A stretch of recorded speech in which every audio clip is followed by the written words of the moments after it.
Just for you guys, today and today alone, I will not be late. What's up?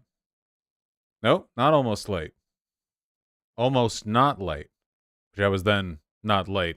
Hello. Hello everyone. What's up? How we all doing?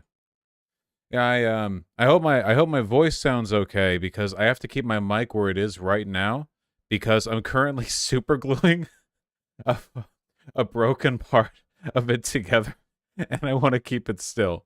Zanraid, what's up, guys?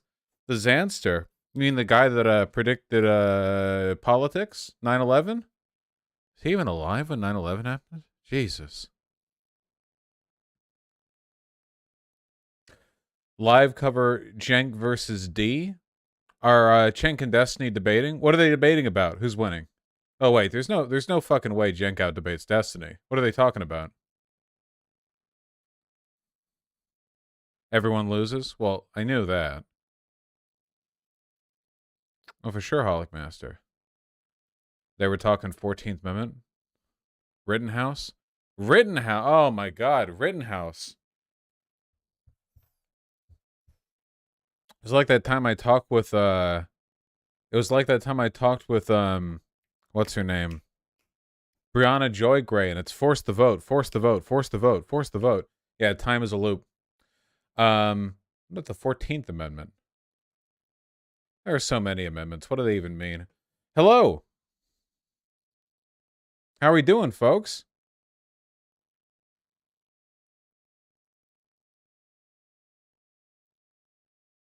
I see Cleaver 120.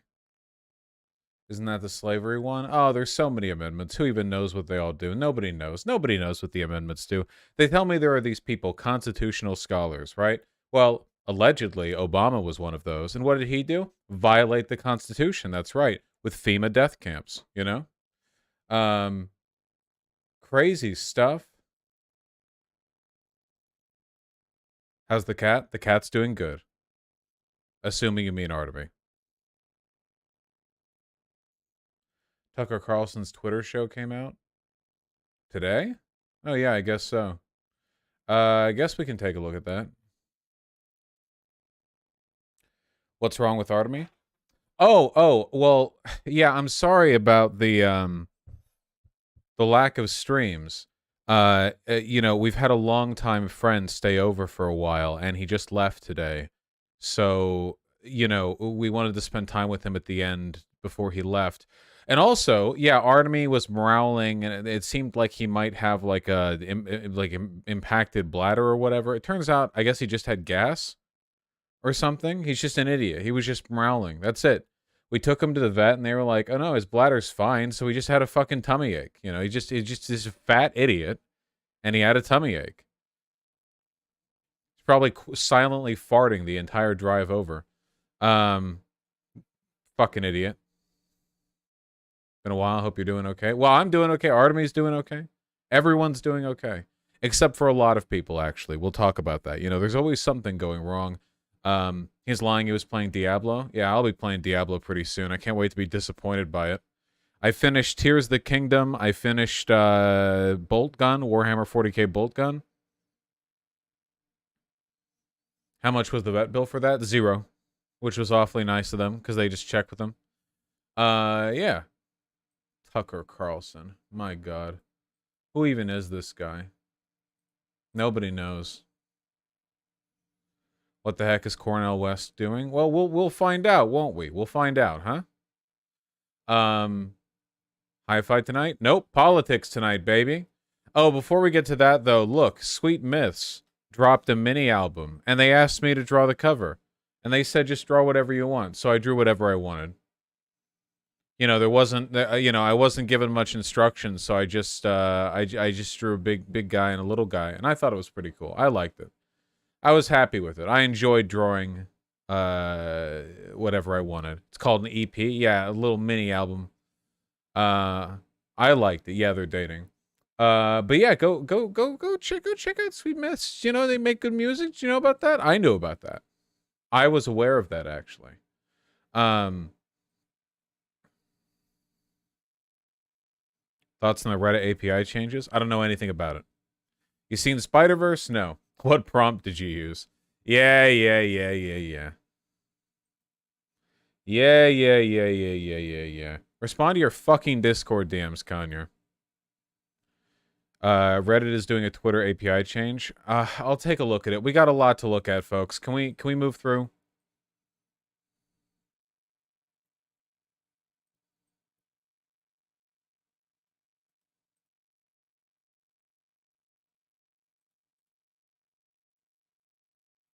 Good lord. Oh, sorry.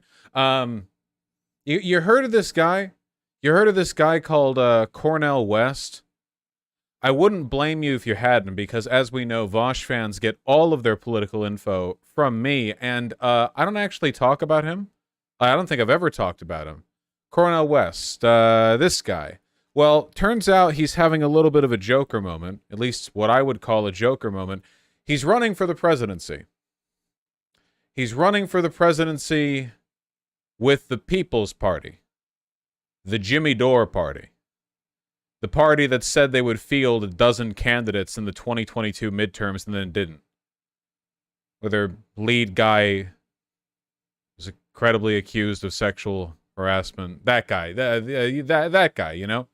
I am running for truth and justice as a presidential candidate for the People's Party to reintroduce America to the best of itself, fighting to end poverty, mass incarceration, ending wars and ecological collapse, guaranteed housing, healthcare, education, and living wages for all. Join the movement at CornelWest24.com. Well, that sounds great, doesn't it?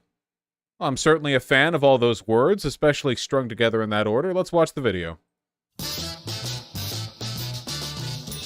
In these bleak times, I have decided to run for truth and justice, which takes the form of running for president of the United States as a candidate for the People's Party. I enter into quest for truth. I enter into quest for justice. And the presidency is just one vehicle to pursue that truth and justice, what I've been trying to do all of my life. I come from a tradition where I care about you. I care about the quality of your life. I care about whether you have access to a job with a living wage, decent housing, women having control over their bodies, health care for all, de-escalating the destruction of the planet, the destruction of American democracy. Democracy creates disruption. It creates an eruption. It creates an interruption. Wide from below, the energies of everyday people is manifest. And I know there are precious people in your life who you care for. Let's pause here at the midway point. Oh boy, we got a lot to talk about here. You've probably noticed right off the bat that this is an unserious political campaign. No matter how you may feel about the issue, it is a fact of the world. It is an empirical fact that this right here, this is the aesthetic of an activist, not a politician. Is he an activist? Does he do activist stuff? Does he sound like an activist? Has he led the life of an activist? Yes, yes, yes, and yes. Yeah, for sure. However, obviously, everything about this, the way it's stylized, the way it's delivered, the way it's talked about, this is activist material. This is not a serious run at the presidency. Now, normally, I don't mind activists getting involved in electoral politics, even if I don't think they've got a good chance. You know, I support Marianne Williamson, for instance, running as a Democratic candidate, because I think they have the possibility of pushing the discourse left. It's one of the reasons that Bernie Sanders, even though he never won, had such a huge impact on the American political landscape. The problem here is that he's running third party, and I know it's been a while since I last talked about these issues, and I'm going to iterate again. I'm going to explain why that's an issue. Before I do, let's let him finish the bit. Okay. That's why it's important for you to be involved, important for you to participate. We're not talking about hating anybody. We're talking about loving. We're talking about affirming. We're talking about empowering those who have been pushed to the margins, because neither political party wants to tell the truth about Wall Street, about Ukraine, about the Pentagon. About Ukraine. That's an interesting thing to throw in there after a big diatribe on supporting workers and healthcare and so on and so on. But okay. About big tech. Neo-fascists like Brother Trump or milquetoast neoliberals like Brother Biden. Wow, Well, I'm so happy to make a world-shaking decision. You know what I mean? Well, I know gangsters when I see them. And gangster's not a subjective expression, it's an objective condition. Do we have what it takes? We shall see. But some of us are going to go down fighting, go down swinging with style and a smile, accenting the best in you and trying to tease out the best in me. Let's do it together. Somebody in chat said this was directed by Tarantino, and I think that basically like completely sums up the aesthetic of this. The aesthetic of this is like 1970s like blaxploitation, black power activism, but being done with a deliberate aesthetic, as opposed to it being like an organic expression of the artistic movement at the time. It feels like cosplay to an extent. And I'm not saying that Cornel West isn't an activist. He definitely is. But the aesthetic, along with the presidential run, that's cosplay. This is not a run at the presidency. This is just another way of getting attention. Now, again, how bad is that? Well, leaving aside the People's Party thing, and I'll get to that, I am, and always have been, categorically against third-party voting in the United States. For the sole and simple reason... Well, hold on, wait. To be clear, I'm in favor of third-party voting if you're right-wing. I'm okay with them doing it. Not when we do it, all right? The reason for that is, of course, because we live in a country with a first-past-the-post voting system, meaning that if it's a dead-even race between Dems and Republicans, and then it turns out a bunch of people voted for, I don't know, the Green Party or the People's Party or whatever, who would have otherwise voted for the Democrats, the votes are split, Republicans win, we all die. Great. That's the past the post system for you. This is a fixable system. It is entirely possible to have a voting system that does not mean that you're siphoning votes from your second choice when you vote for a more out there candidate. Other countries do this. It's not impossible. We don't have that system, which is why I firmly support reform in this specific respect. So it's very dangerous. You don't want the Republicans to win. You know, the last time that Republicans won, they got Trump in. Trump got 3 Supreme Court justices. And now every week we wake up in sheer terror that they're going to rule on some Supreme Court case that, you know, actually hate crimes are legal now, or abortion is not only not constitutionally protected, but deserving of the death penalty, or whatever else they've got going on up there, you know. We just had that anti-union, anti-striking ruling, you know, that just happened. It's nonstop, right? That legalistic fascism, which is, by the way, exactly how the Nazis took their country over. They ran the courts before they ran the country. Complicated. You can go listen to the Iron Dice podcast episode on the subject to learn more about it. So you don't want the Republicans to win. That's why I don't like the third-party voting. Some people say, like, you know, like what Cornel West said in the video, right? He said, oh, well, you've got a fascist and you've got a neoliberal. What a choice. Well, fucker, it's not about you, dipshit, you stupid fucking idiot. It's not actually about you. It's just about what outcome is the best. That's it. If the 2 choices that you have aren't great, well, that's life. Most people live like that every day, making choices between different bad things. That's not, like, get over yourself. People think, like, a vote should be a pure expression of your political thought and belief. No, it shouldn't. Who the fuck told you that? Who made you so self-centered?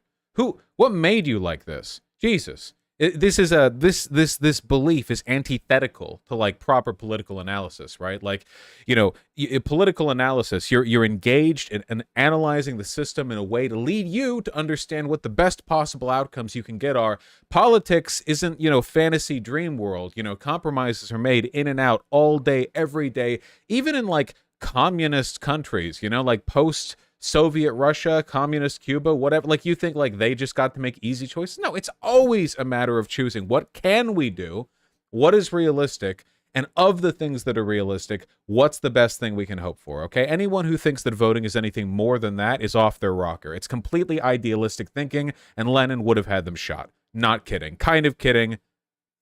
not really kidding. Yeah. People say that voting for a third party will convince the Democrats to get on their A game. No, it won't.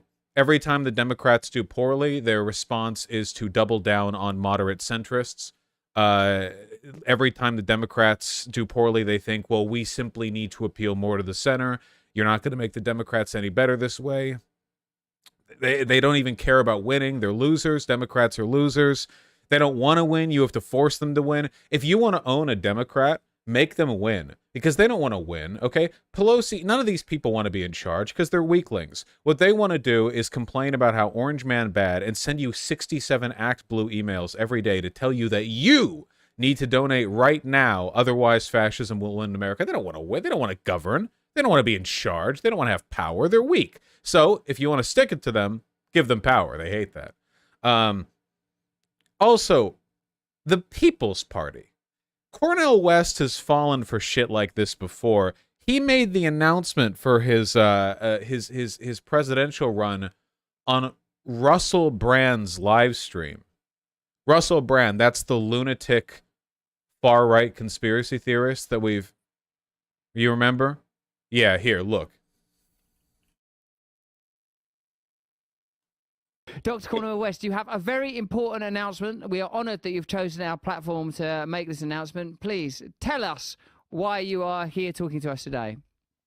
Well, you know, my dear brother, that I have been fighting for truth and justice for 55 years, beginning when I was 15 years old there in the chocolate side of Sacramento, Shiloh Baptist Church, and working with the Black Panther Party. Never joined the party, was deeply, deeply committed to their fundamental concern for poor and working people.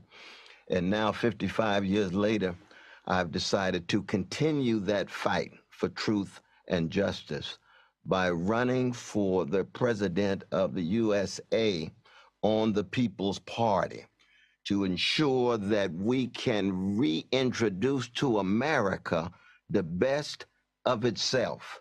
And the best of America is Martin Luther King Jr., Ella Baker, Fannie Lou Hamer, Rabbi Abraham Joshua Heschel. Russell Brand is definitely more on the left economically. He's just a woo-woo idiot. Not defending him, but it's not accurate to say he's far right. Nope, strongly disagree. Like, leaving aside the whole, like, anti-vax, I'm pretty sure one of his most recent videos is, like, perpetuating the idea that January 6th was, like, an FBI-orchestrated coup. No, he's far right.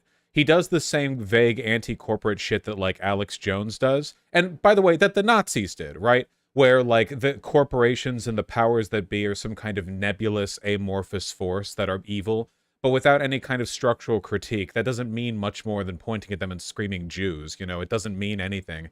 But all of the substantial political positions and people he supports are definitely far right. It's Edward Said. It's Grace Lee Boggs. It's Chief Joseph. It's Yeah, he's gotten worse with Marino. time. All of these different peoples of different colors and genders and sexual orientations, the James Baldwins and the Audre Lordes, doing what? Telling America the truth about itself, and the condition of truth is always to allow the... Could this campaign pull more right-wingers than left-wingers? Is that possible? No, the Black Panther Party affiliated far-left activist black man with poofy hair is not going to attract a significant constituency of right-wingers. Yeah. Suffering of precious, poor, and priceless working people to be heard. And yes, you're right, it is about love, because justice is what love looks like in public. But by love, what we're talking about is looking at the world through the lens of those Frantz Fanon called the wretched of the earth, of poor and working people, not just in America, in the American empire, and this very fragile democratic experiment in the midst of that empire, but oh, somebody linked this as well. Cherry, Zan's editor, compiled some bangers from the People's Party. People who menstruate, seriously? Sounds like NPR wants to cancel women.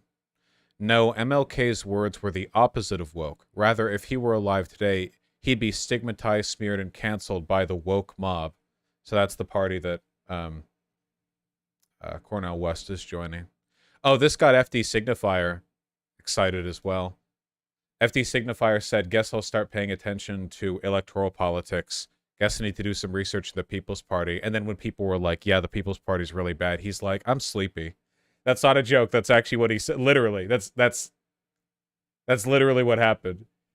People were like, "Dude, this is actually a really bad party," and he's like, It's sleepy time, man. It's nappy time for FD. You know, Signifier's going Betty by. All right, good peace." So deeply serious people with very high IQs.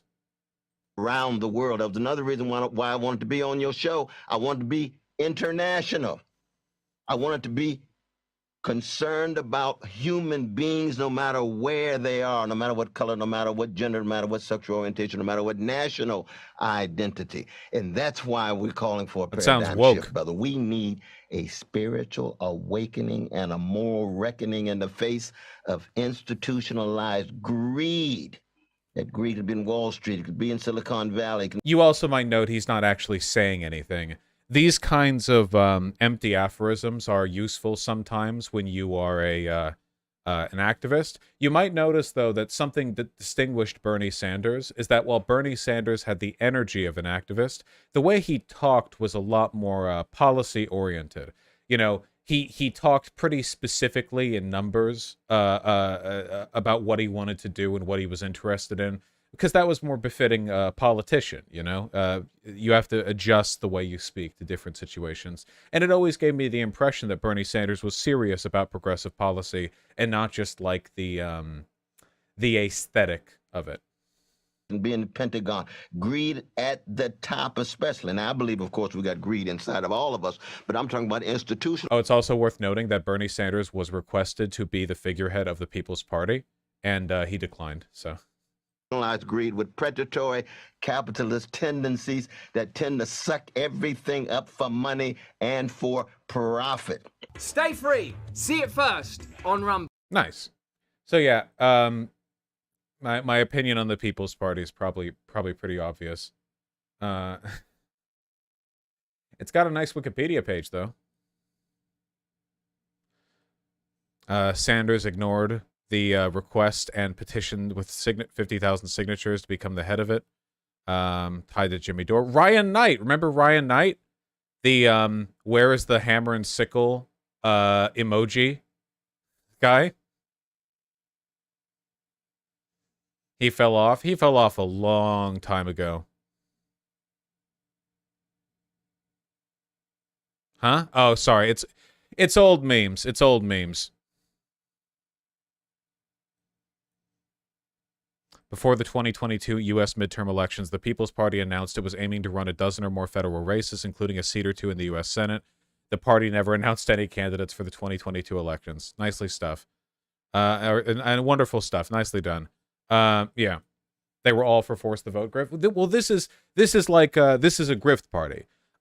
There's no actual like chance at any kind of electoral success here. There's no weight, there's no money, there's no nothing. It's a shell for podcasters and content creators to make money off of the narrative that they can sell by, you know, pretending that they're going to change stuff in Washington.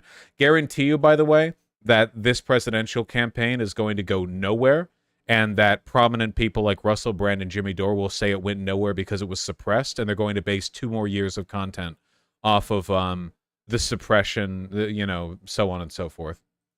This was their budget distribution in 2021. Oh, yeah. They raise money for these campaigns, and then they pay it all to consultants who are all their friends.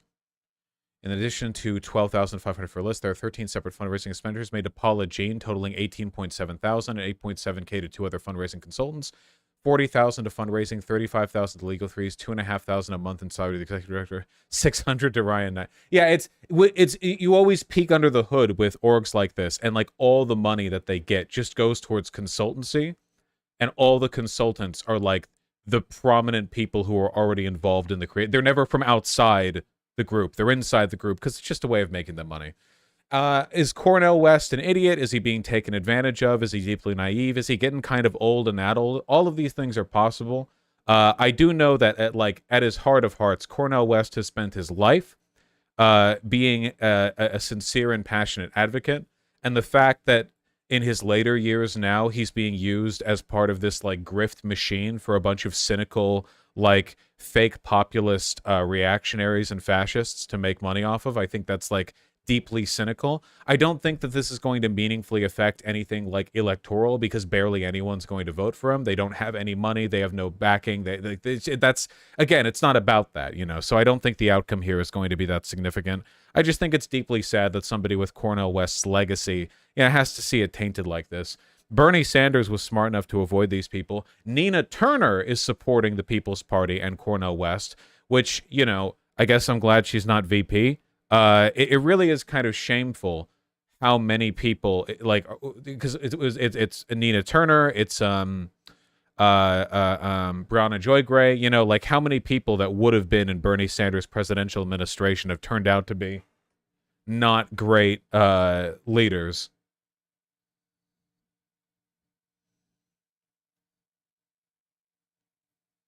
Seeing this is really sad. Yeah. I don't know. West has been positive DeSantis lately. Really? I read Cornel West and Jeremy Tate's op-ed in Wall Street Journal praising DeSantis. What? Oh, wait, really? Wait, is it that overt? Wait, can somebody find me this full article? That's one of the virtues of the classics. There are means of considering what is true without invoking the blind partisanship that encourages thoughtless action. There's nothing we need more today in the cultivation of reason and understanding. That's why Mr. DeSantis' support of classic education as universal merit that transcends partisanship. What?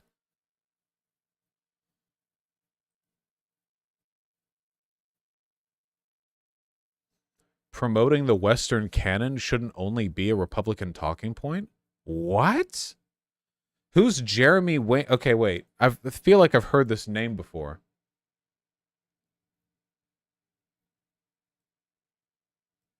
What is this? Well, apparently Cornel West has been writing op-eds praising... Yeah, okay, well, there's them together. Catholic, always a warning sign. Husband and father of 6 kiddos. CEO Classic Learning Test. CLT exam. Oh, yeah, there's the thing pinned right there at the top. Here's him retweeting Elon Musk, quote tweeting Tucker Carlson. So here's him retweeting Matt Walsh. Okay, so I guess Cornel West co-wrote a Wall Street Journal article with a fascist praising DeSantis. Well, you win some, you lose some. In this case, you just lose some. Yeah, so there's Cornel West, I guess. Here's a free link to the article. Well, I feel like the fundamentals have been brought across here. I mean, yeah. Oh, it's barely even an article. It's nothing.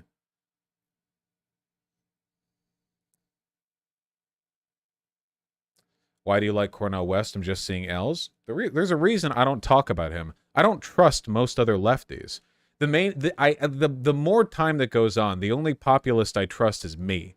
Because more and more and more people whose advocacy can be summed up with like a bunch of vaguely progressive sounding aphorisms tied together with populism. Time and time again, I'm disappointed by these people. I feel like you could you lock them in a room. Hey, give me one specific argument, and I'll let you out. They won't. They're never leaving that room. It's not happening.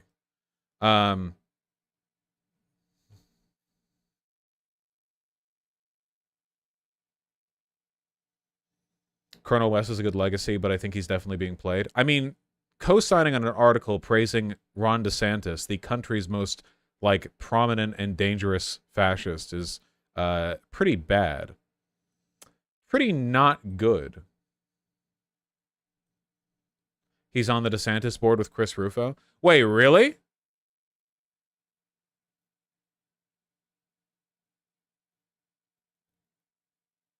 Holy shit. Cornel West is apparently one of the board members of Jeremy Tate's company. West is sitting right there alongside Christopher Rufo and the president of the Heritage Foundation. Huh. Yep. Christopher Rufo. We know that guy. We've talked about that guy, haven't we? Cornel West right there at the bottom. Kevin Roberts, president of the Heritage Foundation. That's curious. That's kind of wacky. Conservatives infiltrating leftist space. I don't actually think this is conservatives infiltrating leftist spaces. I think this is leftists not being leftists.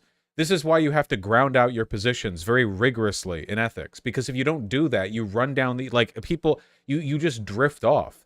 Like, look at Chomsky. I don't think that Chomsky was lying for the entire decades that he's been promoting socialism. But, like, clearly there is a gigantic gaping hole in his ethics where he will, you know, spend his dying years uncritically regurgitating pro-Russian propaganda to defend, like, a fascist invasion of a neighboring country. The classic learning test is like an SAT for evangelicals or something. Yikes. Heavily based in Western culture and devised to follow the great classical and Christian tradition.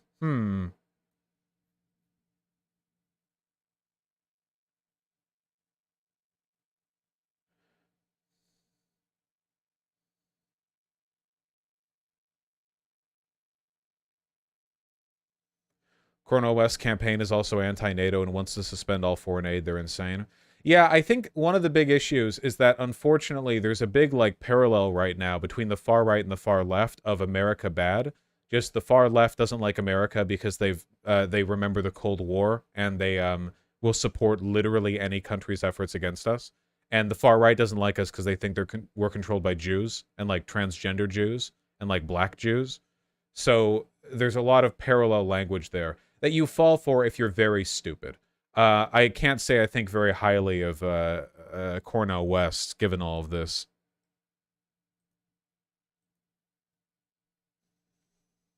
Ukraine really is becoming the litmus test for genuine leftism. It's kind of funny how that worked out, huh?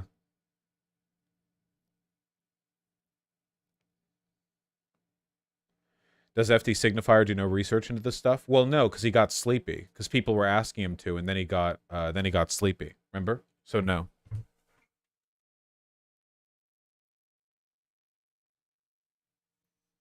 Yeah. Just it was nappy time for FD Signifier. I love that he actually said that. Yeah, it was pretty funny. Yeah. Yeah. So basically, this is bad on every level. Am I wrong to suggest soak dems are unfortunately among the sanest in the left right now?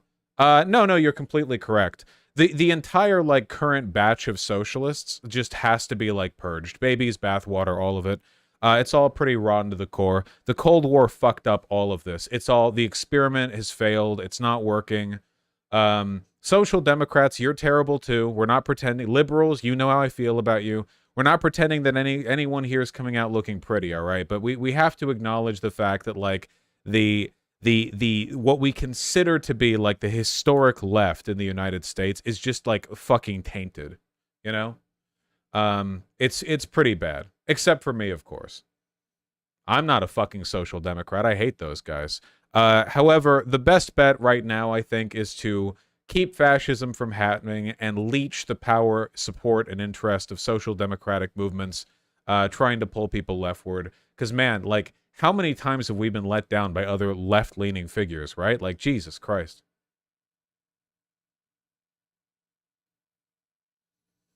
Oh, yeah, and vote Democrats. You know the rules, folks. Vote blue no matter who. But Democrats are bad. Yeah, I know. Vote blue anyway. Like you sound like children, you know? It's like a storm is running in on your farm, and it's like, okay, well, you can either, like, tarp the whole house or you can board up the windows. And you're like, well, I don't want to do either of those. What if I did neither? Like, fuck you. Jesus, you're like children. You're like fucking you're children. No, they are, you know, they really, it's child brain behavior, infant behavior.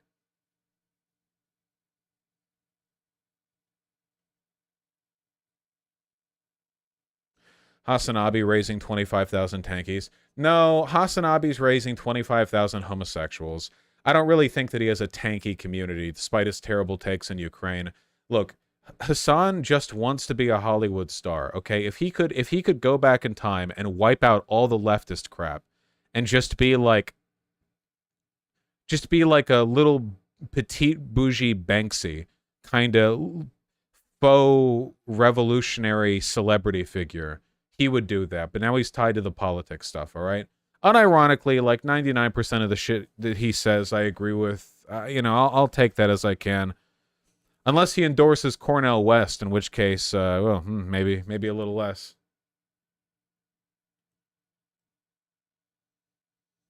You think Bernie will turn this one day? No, I don't think he will.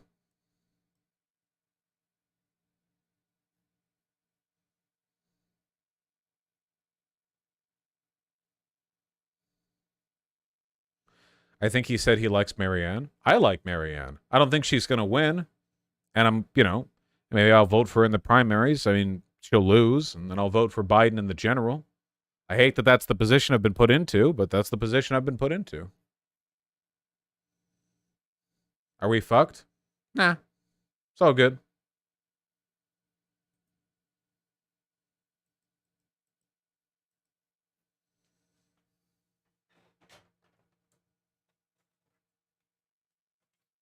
A second. There's a bit of carpet here that got super glue on it for me trying to fix my mic stand.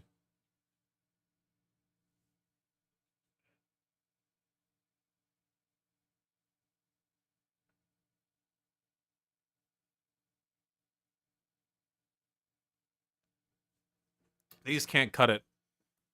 One sec.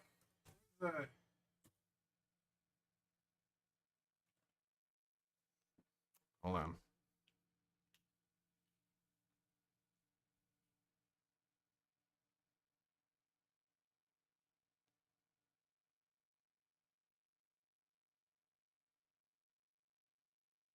There we go.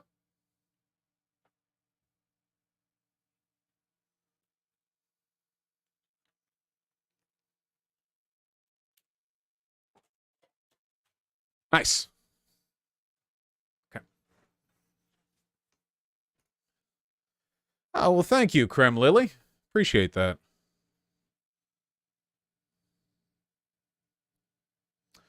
Twitch shot itself in the foot again. Yeah, hold on. We got a lot to look at. Hold on. Another leak from NATO Strategic Command. Oh, yeah, it looks like I did make it on NCD again. What's going on here?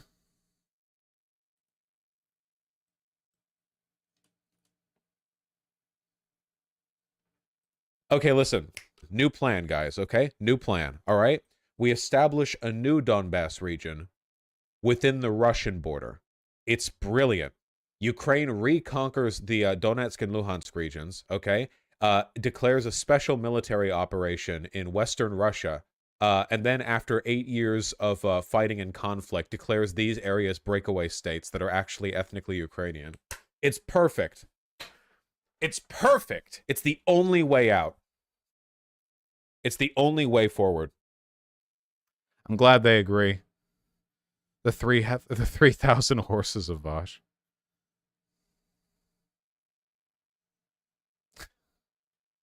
What stream was this? I think that was from a while ago. Not really sure. Yeah,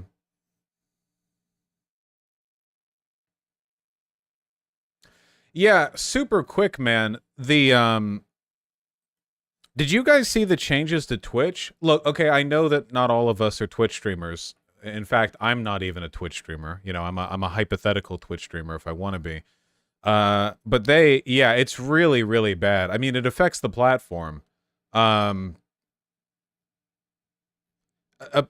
not allowing you to like bake in ads. Twitch backed off already. No, I saw their follow-up post. It didn't look like they backed off. It looks like they just tried to weasel. Did they walk it back?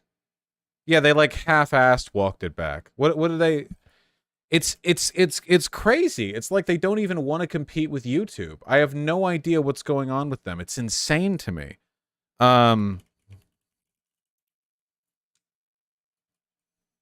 Twitch is dead. The title's not clickbait. There was a new policy on Twitch that was announced today that will legitimately destroy the platform, with the majority of streamers choosing to go elsewhere if it goes into effect. Now, this was announced like 3 or 4 hours ago, but I decided to wait a little bit to see what Twitch would respond with, because the backlash has been considerable. Everyone is rightfully furious about this, and I just kind of wanted to let it all simmer, let Twitch kind of marinate in this witch's cauldron here and see how they would respond to all of it. So I went and played basketball, which is why I'm very sweaty right now, and I've just got home, and it turns out they did respond. I expected them to respond with something like, "Our sincerest apologies. Earlier this afternoon, we were coming down with a severe case of big fucking idiot disease. Turns out one of our employees replaced our water with plutonium and stupid juice, so we had radioactive brain rot when we came up with this idea. We're scrapping it. We're sorry." That's what I expected. But they went in a different direction. They went with a very pathetic attempt to save face and backpedal. So we're just going to go over this whole situation from top to bottom here. It was revealed today that Twitch has put sponsored content and branded content in their crosshairs to try and fucking slap. So formats permitted with the new guidelines on branded content on Twitch are logos on stream. So branded overlays are limited to 3% of screen size. Can somebody explain to me what the point of this even is? In what way does Twitch benefit from preventing Twitch streamers from running advertisements? Like it's this, like, this seems like the opposite. They want the money, like they so they can sell the sponsorships and get a cut. It kills third-party sponsors. So they're so greedy that they want to hamper your ability to advertise anything via sponsorships that isn't through Twitch's inbuilt advertisement thing. The main difference, of course, being that as a streamer, you make considerably more money having a sponsorship deal than you do just from the trickle in ad revenue. Unbelievably greedy. Unbelievably greedy. I can't believe they would try to roll something out like this while they're still dealing with the notoriety and the popularity of Kick, you know? 3% logo size would be in the bottom right. The idea of even trying to control something like this is just insane. I guess I'm blocking it. But, like, there you go. Getting banned if your little logo dude down there is bigger than that. Keep in mind, this doesn't affect me because I don't do any sponsorships. But, like, man, it's pretty bad for the platform. Jesus. Yeah. Not to mention, literally, YouTube just added a button that you can press while streaming to insert ads. I'll do it right now. I don't care. I clicked it. It doesn't run for everyone. I clicked it. Yeah, just like that. That's great for streamers having control over that, you know? At most. So any branded overlays can only be 3% of screen size. That means, like, if you have a G Fuel sponsorship or something, you can only have, like, G Fuel in the 3% of your screen area. You can no longer have burned in video ads, meaning you can't play, like, your own ads during it or ads of another brand that's working with you. You also can't have display ads, so, like, banner ads, which is a big one because a lot of sponsored game streams require banner ads, which completely removes that, which is a huge hit to most. Oh yeah, one of the biggest okay, so one of the things here that's really crazy is, like, this especially kills any kind of independent gaming league. Like, if you want to do a league for, like get a bunch of pros together to do, like, CSGO or League or Valorant or whatever, you know, in the good old days, StarCraft, like, that's expensive. You're getting all these big people together. You want to save up prize money. So you'll have, like, oh, in between matches, you'll do, like, a 1-minute pre-baked advertisement, or you'll do this, that, the other. But now you can't do that? Like, it's wild. I think you can still, like, live act out a ad, but not like a pre-baked one. It's really wild. Streamers. We'll get into the specifics in a moment, and then you can't have audio ads played during streams. Now they clarify what is allowed, which is branded panels on the channel page or showcasing products in the stream background or links to other sites that promote things, discussing, endorsing, or unboxing products, and playing sponsored games. The last one's a little silly considering that when you play sponsored games, part of that package almost always includes at least one of the things that is now forbidden with the new policy changes they're toying around with. Now, all of these are huge changes. A lot of streamers have talked about this. I've talked about this. The vast majority of revenue a streamer generates is through sponsorships, whether it's sponsored game deals for, like, X amount of hours. Man, I should do that. I get so many fucking sponsorship offers, dude. Holy shit. Streaming a game, or just ancillary partnerships with other brands that you will promote during your stream. That's where the majority of streamers' revenue comes from. Like, almost all of the top 500 streamers, that is their biggest driver of revenue. Subs and donations are a small part compared to... What was the benefit of Twitch to begin with? The benefits to Twitch for a live streamer are... consistency, because you're on the streaming platform. You show up on the left side with your viewer count. If you're live, like, you can check really easy. Discoverability, because depending on the way, like, what you're streaming and what time and, like, stuff like that, it can be easier to find you than it might be if you were just, like, streaming on YouTube. Control over your dashboard and ads, much more control over your chat. though less so than before because YouTube has made upgrades in that regard. And also, I have a private website, so that doesn't matter for me, but it matters for most people. Stuff like that. But like Twitch has been like Twitch already having a default 50-50 split on sub revenue is pretty wild when YouTube has the 30-70 for super chats. It's just really bad. Sponsorships. So Twitch targeting that is like the only decision they could make that legitimately would drive all of their top 500 streamers elsewhere if they can no longer pursue partnerships comfortably on the platform. This is a platform destroying moment. This is up there with Tumblr banning porn, or that day that OnlyFans decided they were going to ban porn. Which they walked back on, by the way. Can you believe that, by the way? OnlyFans was considering walking that back. If there was a product you genuinely loved and it gave you a sponsorship offer, would you take it? Yeah, but it would have to be something that I would feel comfortable recommending so much that I didn't feel as that if somebody said like, whoa, I tried this product based on your sponsorship and I didn't like it, that I would defend the product rather than shrugging. That's my threshold. If somebody tries out the product and isn't satisfied, and they complain to me, I want to be able to respond by arguing with them sincerely from a passionate belief, not just me going like, oh, sorry that you didn't like it. You know, that's what I mean. I can't think of very many things that I feel that way about. Certainly not corporations. It is it's Armageddon for the platform. This would sink Twitch, without exaggeration. Let's talk about some more specific examples. Tournaments, video game tournaments, or even just any general events could no longer function on Twitch. Events like a Smash event or a Valorant event are obligated to play those sponsored ads during the event, which has now entered Santa Claus's naughty list here on Twitch. It's illegal. You're going to the fucking slammer. You're going to jail if you play. F? Bit of an F? We effing? We back? Just a little F. Little hiccup.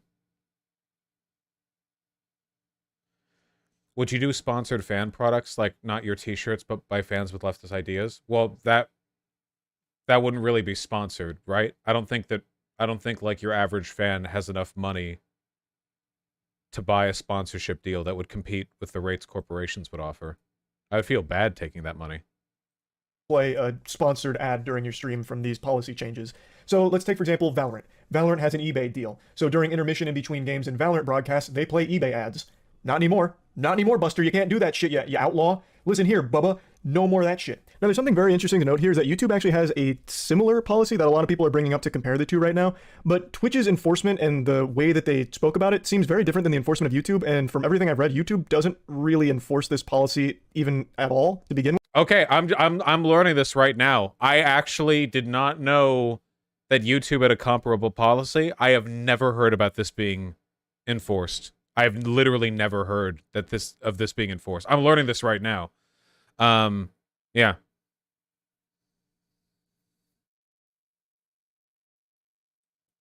With is just kind of there as a blanket in case things get exploited or misused. But either way, there is something comparable on YouTube, but not nearly as egregious or as frightening as what Twitch is proposing. Now, when this policy change first got announced, we immediately tried reaching out to as many people as possible for some clarity, because the way that it reads seems like it's going to have a massively detrimental impact on our esports org, Moist Esports, thanks to the way we do our watch parties. And from all the information we've gathered, it seems like we're in some fucking hot water there, which is not good. Opera GX sponsors our esports team. And as part of that sponsorship deal, during our watch parties when we're cheering on our teams, we play our own custom Opera GX ads that we made ourselves with green screen, like where I'm a pirate or a fisherman, those kind of really goofy over-the-top ads. We play those. Does Opera GX still have the... Yep. Forbidden than... There we go. The official Opera GX logo for Pride Month. Let's go, boys. Hell yeah. That's actually there. Is Opera GX good, by the way? I still use Chrome because I want 40% of my computer's power to be taken up with 7 tabs being open.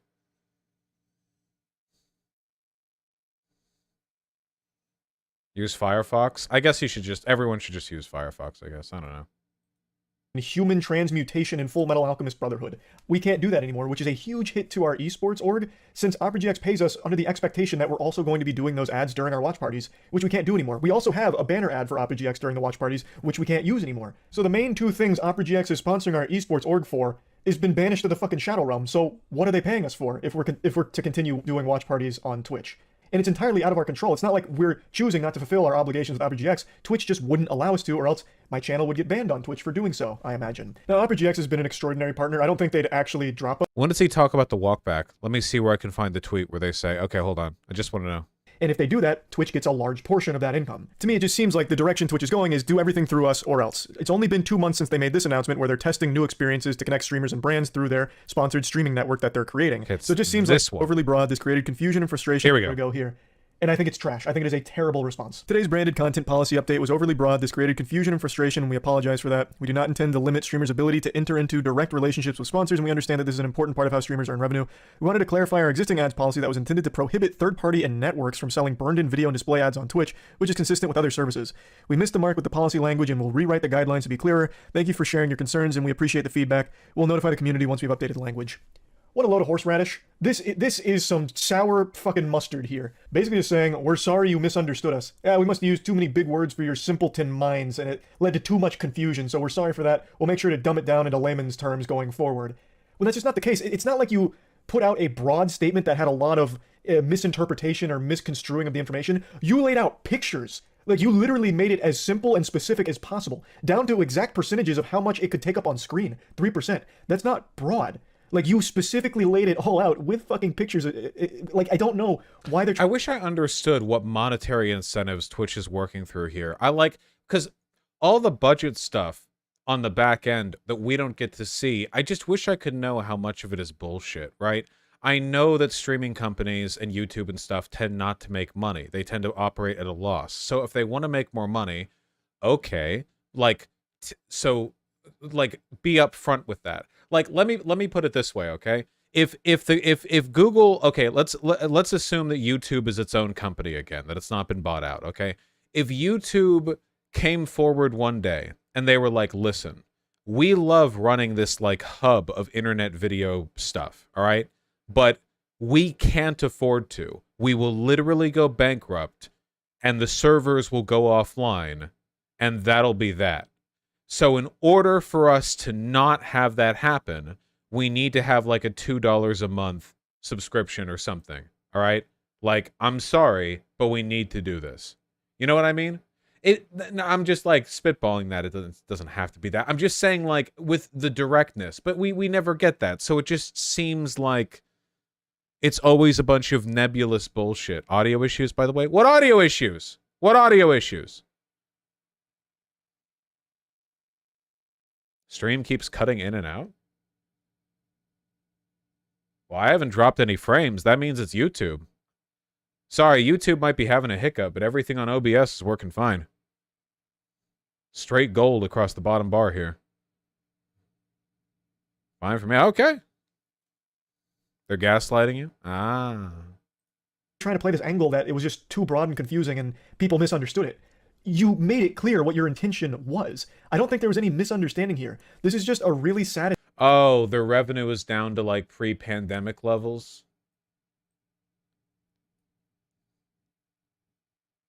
In million US dollars? App revenue generated. App revenue. Wow, that dropped off. Man, people really did get into live streaming. Due to the pandemic. Holy shit. But like, this is what I mean, man. It's still like double what it was before the pandemic. Like Q4 2019 is 18 million, and it's still right here at the end of 2022, 33.5 million. You know, nothing's been lost. It's just whatever. Attempt to try and save face, like, oh, no, we didn't mean what you guys are saying. No, we meant something totally different. Brother, you laid out a picture book of the new policy changes. Like, it doesn't get more clear than that. Now, again, this is just very obvious backpedaling here, but at least just own it. Just be like, hey, guys, look, we fucked up. We're lost. We don't know what we're doing at Twitch, guys. Look, everything's on fire over here. Employees are getting let go left and right. Our CEO's 96 years old. He's a fucking fossil. Like, we just don't know what's going on. You know, we can't steer the ship correctly, so we fucked up with this idea. We're just desperately trying to get a couple more doubloons out of the platform and don't know how. Like, at least that would have been honest. As opposed to going down this path where it's like, sorry, it was confusing and you guys didn't understand us. The main thing that's really dangerous is that, like, social media often operates at a loss, but it's also invaluable, right? Like, it's kind of like an externality thing. Imagine if YouTube, as a website, made exactly $0. Like, it took billions to run, and it made billions through ad revenue, and it just even out at zero. but the total amount of economic value generated by YouTube is many times greater than the amount of money it costs to operate. Because YouTube is a system that, fuck guys, YouTube is where people look at tech tutorials and how to do this, that, the other. It's where companies post videos to host their like essential services. It's how people learn to do stuff. It's how people direct to products. It's how people watch video game playthroughs that lead them to go play those video games and buy them themselves. You know, however much money runs directly through YouTube, indirectly, we're talking like orders of magnitude more. It's like an epicenter of human communication, which means that, you know, either you nationalize it and just ensure that it always gets to exist no matter what, or the companies that run it charge more to use it. And I have never minded subscription models that much. If I had to pay like $10 a month to use YouTube, I would probably be okay with that, even if I wasn't a YouTube streamer, because I spend so much time on YouTube, you know? Like, I pay for Hulu. I don't use Hulu that often. YouTube is like a constant thing, though. I'd be willing to bet most people use YouTube more than they use, like, any streaming service, you know? It's just the cost. Yeah, there's so much. It's like an infinite amount here. We get used to seeing it for free. Server costs are incredibly high. I don't want to be bilked out by greedy corpos, but at the same time, if somebody could just level with me and say, listen, put aside all the bullshit. This service needs to cost some money because ad dollars are not doing enough, you know? And if I believed them, if they were telling me the truth, then I would be okay with that. But with there being no transparency at all, no trust, no accountability, it's impossible to know. And then the ultimate cherry on top of the shit cake is they still, in their response, don't explain what they're doing. They're still not explaining what the new policy is doing. They're just saying, okay, we'll rewrite it. Okay, but so what did we get wrong? What did we misunderstand then? The only thing they add even a little bit of clarity to is that it's supposed to target third-party ad networks. Like, I suppose there's some companies that have programs that will pump branded content onto some streams, and it kind of competes with Twitch's own built-in display ad. What social media is the most valuable? Probably Facebook. But I would, you know, like, I would pay money to not use Facebook. An average of 2,500 videos are uploaded to YouTube every minute, amounting to 183 hours of video content with an average video length of 4.4 minutes. Yeah, it's insane. There's so much info here. Ads. It's something I've never heard of and had to do some serious digging to find, because it's not exactly a prevalent issue on the platform from everything I'm reading, but there are a couple of companies that will pump their own ads onto streamers' streams, like burn in ads onto their streams. And when Why are server costs so high, though? I don't know if server costs are high. I just think it's an ungodly amount of data. Like, I mean, we're talking about like the largest amount of data, like, in existence, right? I mean, it's enormous. Server costs are up lately? Oh, well, I don't know the specifics, but it's a lot of data. those pop up during a stream, that makes money for that third-party company, not Twitch, and sometimes the streamer gets a kickback from that as well, but it's not like a true sponsorship partnership deal. It's like a ad network having their own, basically having their own display ads on Twitch without it being Twitch display ads, if that makes any sense. It's very niche. Like, if that truly was what they were trying to target, there's a very overblown response and exaggerated reaction to it. They went nuclear on it with this whole song and dance they've made out of it. It's very clear Twitch wants to facilitate every sponsorship deal through their platform so they get a cut of it. They've announced like the ad incentive program, as well as they even have their own new branded content program to get sponsorships through them, and they get a portion of all of that. So they want to make sure that streamers are kind of coerced into using those programs so that way Twitch can get more money out of them, as opposed to having their own agents, their own managers, or their own connections to these brands to work directly with them, where Twitch doesn't see any money from those sponsorships. It's very clear why they want to do this. It's just a fucked up thing to do, and it ruins the whole platform by trying to implement this policy, because no one's going to... Well, I guess we'll see what the actual practical effect of it is. I don't know.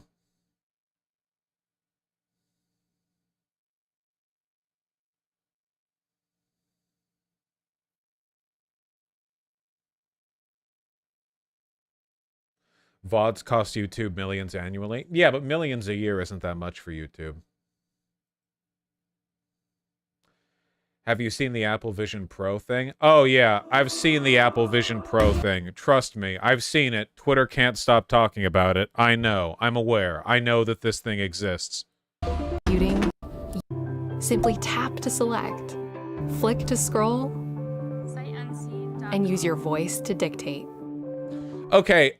Oh, man, I'm gonna sound like a fucking Luddite, and I don't even care. Okay, can we acknowledge the fact that historically technology has been miraculous because it's made our lives easier and better? And now that it's getting harder and harder to make technology that does that, and instead we're looking more and more at, like, innate social issues that seem to be keeping people's lives from getting better, tech companies are now obsessed with directing our material satisfaction away from things that are connected to how well we're actually doing in the real world. Google Glasses was one thing, but this obsession with, like, alternate reality, VR goggles, whatever the fuck else, it's all bullshit, okay? We have we have the technology, okay? It's called a computer/television screen. It works fine. Great, okay? Now give us healthcare. We don't need this. And by the way, I'm not suggesting that it shouldn't be possible to develop on technology just because we don't need it, all right? You can make superfluous stuff. I'm fine with that. The problem that I have is this general trend that obsesses over supplanting the material with the immaterial. Crypto, NFTs, metaverse, AR, VR. We are so obsessed. Like, it's not enough. Like, the real world isn't enough. Well, man, there are, like, starving kids in Bangladesh. There are starving kids in America. We're so obsessed with taking a flawed physical world and looking for ways to paint it over in a way that doesn't actually benefit anyone. That bothers me a lot, okay? It's toxic escapism. And again, I don't think it's bad to develop technology that's not, like, super practical. That's fine. Like, that's what humans do. We build cool things. And this is cool. I'm not saying it's not cool. I just don't like the trend. I don't like where it's going. I just don't want people to live in a fucking pod and have the VR goggles on that makes it seem like they're actually just standing in a small, like, center of a big, beautiful beachside loft. And you can, you know, for an extra $10.99 a month, you can have, like, the smell of sea air pumped directly into your little fucking pod. I don't care for it. It's like magic. Apps have dimension as if you're right where you took. Hey, Dad! Mindfulness app, where you can create a moment of calm. Like great, you know? $3,500 to create a moment of calm. Well, I'm skipping because I don't know if it's copyright. I don't know if they do that for an ad. Probably.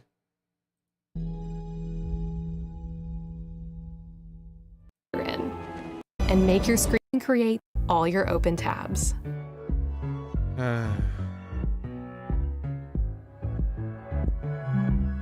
Your favorite apps from Apple and the App Store are there. Wow, great. Thanks for reassuring me of that. Here's people reacting to the price. At $34.99. It will be Apple Vision Pro starts at $34.99.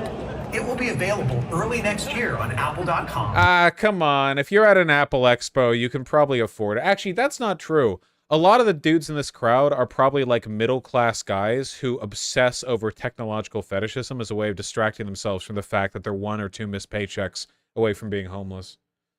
Audible pain, yeah. And at Apple retail stores in the U.S. with fantastic stuff.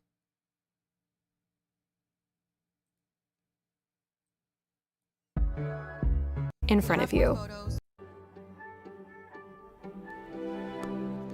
Space takes an extraordinary amount of technology to your into and hand movements in the same amount of space as a single iPhone. Sound feels like it's coming from the world around you. Wonder how many people are going to get motion sickness. That's too bad for them to even use this thing effectively, you know? This thing also only has a 2-hour battery life. Yeah, you got to keep that shit plugged in. Apple is basically a luxury brand at this point, let's be real. I mean, yeah. I mean, they always kind of have been to an extent. Except once they moved on to, like, past the first iPhone iteration, it's kind of been the case.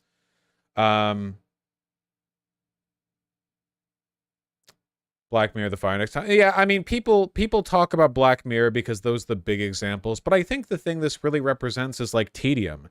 At the end of the day, it's $3,500 for like a fancier monitor. You're getting a little personal IMAX. Great, you know? Hey, if you want like a really cool, you know, experience like that, you can just get one of those curved wraparound like 4K monitors or something, you know? Get that goddamn Scorpion chair. Do you know what I'm talking about? The Scorpion computer chair where the thing lowers. Yeah, like this. Just get one of these. You know, at least this is like. At least this is less sad, because it's like too weird to be sad. It's too cool and weird to be sad, in my opinion. It's kind of like fucked up. So that's if I walked into a person's house and they were doing like. If they were like slumped on the couch with their eye goggles on or whatever, I'd think, yeah, you know, I look a little sad to me. Even if they were fine, even if they were having fun, just looks a little sad. If I walked in on somebody doing this, I would be like creeped out, but in like a cool way. I'd think like, that's fucked up, you know? And that's a good thing. Because it's sick. You know what I'm talking about. You know what I'm talking about. Yeah, one of the most important realizations that I had as an adult, like growing up and becoming a bigger person, literally and metaphorically, was this. Technology makes life easier. Art makes life worth living. And I think that's the distinction that I always think of in my head, right? A person can live for art. That's a thing that can keep you wanting to be alive. But technology, for the most part, the point of technology is to make it easier for us to do stuff. That's always how it's worked. Even the more modern stuff from our you know, like a monitor, right? Like this is tech, but it delivers art to me. So there's synthesis. They work together. Good technology allows us to experience good art, right? Like if it was, you know, we couldn't experience cinema without the technology associated with it. Art gives people meaning, you know, in a way that technology can, but I don't think necessarily does. And I wish people would understand, because you've felt this so many times before, haven't you? I know you guys have, because a lot of you are Americans or Westerners, and you grow up fed an ideology of conspicuous consumption, you know? Buying things will make you happy. And hey, sometimes it does, because things you can buy, everything can be bought, basically, and a lot of those things are cool, and a lot of those things will make you happy. But as we grow older, hopefully, we learn to temper ourselves, right? We're not 6-year-olds on Christmas Day anymore. We understand as we get older that in reality, most of the time, real happiness is about overcoming adversity, having cool experiences, making cool friends, spending time with people you love, you know, crap like that. And you can be really happy with stuff that you buy, but like on a fundamental level, it's more complicated than just spending lots of money. You know, at least for most people. Some people are wild, whatever. But it's like when I was a kid, you know, I got so happy when I got the Nintendo GameCube for the first time. It made me really happy. You know, obviously, I didn't really care much about the GameCube. I cared about the games that I got to play in it. I was so happy. I was young. I was like 10 or whatever. Recently, I replayed some GameCube games, emulated, and I still got really happy playing them. Games are art, right? Like, it's still really fun, even if I'm much better at games, so they're pathetically easy now. I mean, I still have a great time playing them. But when I bought the PS4, I only bought that to play Bloodborne on stream. And when I bought the PS4, I saw it for what it was, you know? The PS4 was just a brick that I had to buy because they never ported Bloodborne to the PC like they should have. It's the Bloodborne box. I didn't care about the PS4, and I still don't. It was a purely utilitarian, it was just a box, right? But I love Bloodborne. This is a box. It's a box that fits around your head rather than sitting in front of it. This thing will not enrich your life or make it meaningfully better. At its best, it's a delivery vehicle for other things that can. But I struggle to understand what this can offer you that a monitor can't. Do you hear what they said at the beginning? Use your voice to talk into the search bar. You know how much slower it's going to be to navigate this system than it would be with a mouse or with your hand on a phone? There's a reason that haptic control with physical motion is still the best way to do stuff, and it's because our hands are the product of 5 trillion years of evolution to be sick and awesome to use. Everything else is slower. Nothing is faster than using your hands. I don't think that's ever going to change until we get like direct thought communication or whatever, and that's, you know, I'm not banking on that one anytime soon. I just don't like tech fetishism. I don't like tech fetishism. I don't like VR escapism. I like augmented reality a lot more than I like virtual reality, by the way. The idea of augmented reality, I think, actually can be really, really cool. You know, I like the idea of there being like a shared kind of like a shared server for that. So if you have like a cute coffee shop, you dress up the coffee shop, sure. But, like, you know, if you're on the network, you can see, like, some cute stuff around it. You know, that kind of stuff. It could be, you know, stuff like that. There can be practical uses as well. Probably a lot of useful stuff for construction, too. Can you imagine being able to, like, live edit, like, a projected 3D design over where you're going to build something in real life? Like, you know, do that, avoid that, do this, do that, put that there. Like, and you could, like, write notes in 3D over... See, that could be pretty cool. I think that's pretty cool. Like in a very specific, you know, whatever. Look, the VR stuff bothers me more. Done that, it's been possible for decades. Yeah. Right. Okay. You get me. I just don't like this stuff.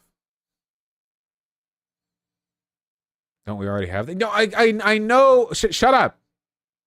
Jesus. If you have a question, the answer, shut up. Thank you. That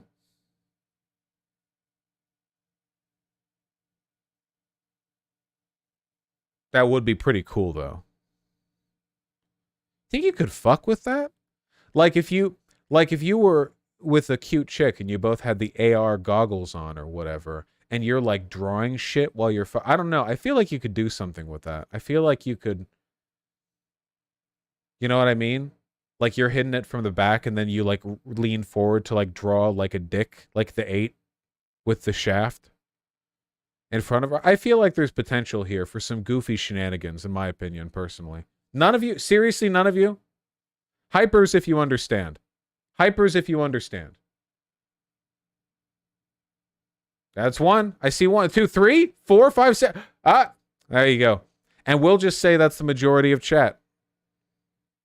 I will just say that's the majority of chat. Now, if the girl puts on VR goggles when we're fucking them, throw it around. No. AR goggles, not VR. I'm not talking about replacing what you're seeing. No, okay. All right, no, it's fine. It's fine. It's fine. It's fine. It's fine. I'm not mad, and it is fine. 1984.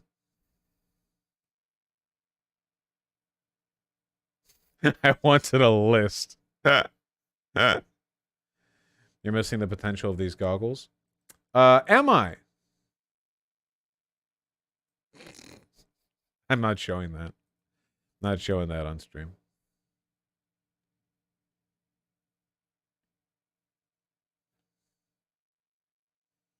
Wow, that's a lot of links you guys are throwing out there. I say, looking at exactly 1. Too bad we've got a lot more shit to talk about. Oh, man.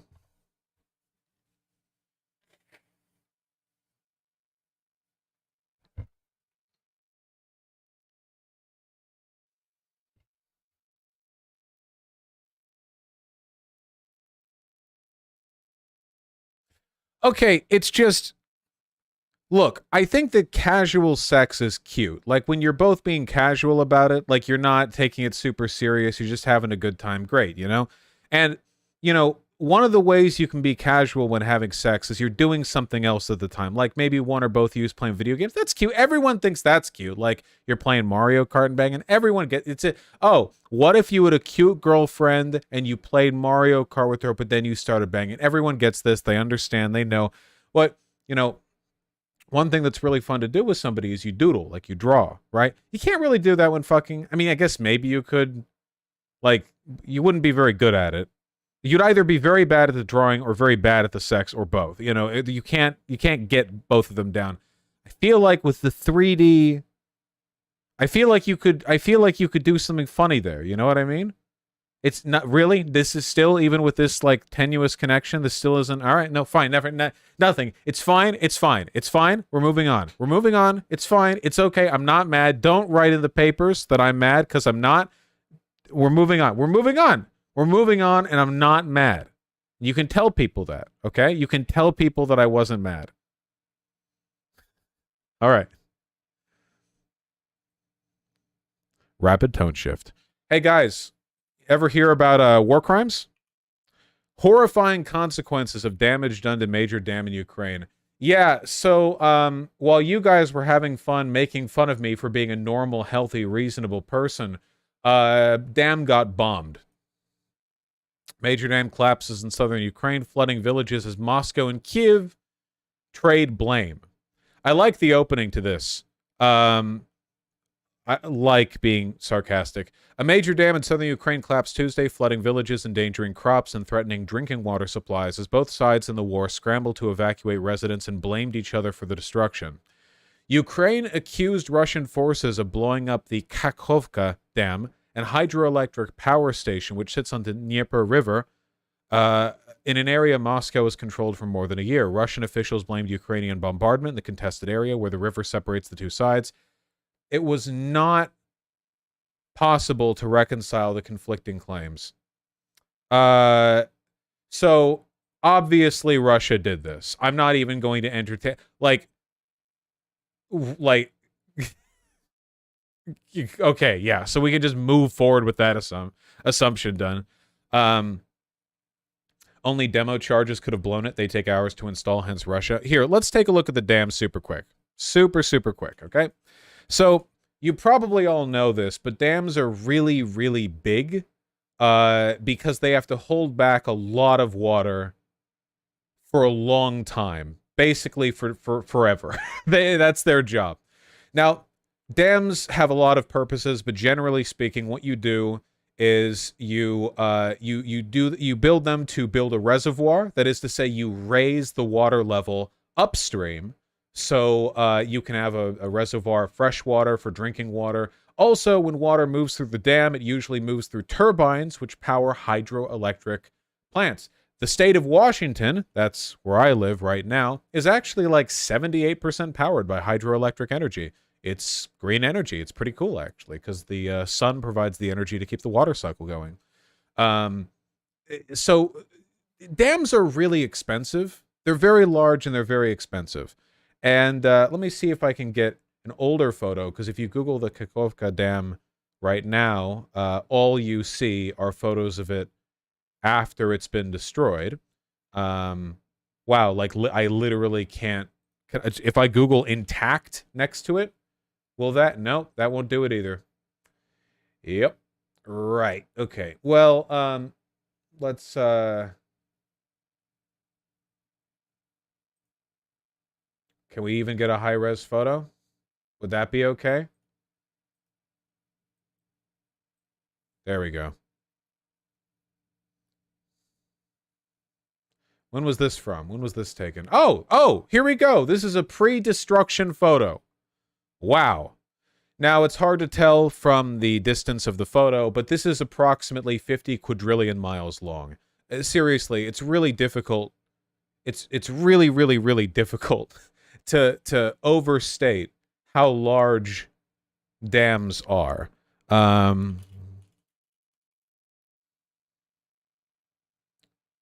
Here's the Hoover Dam.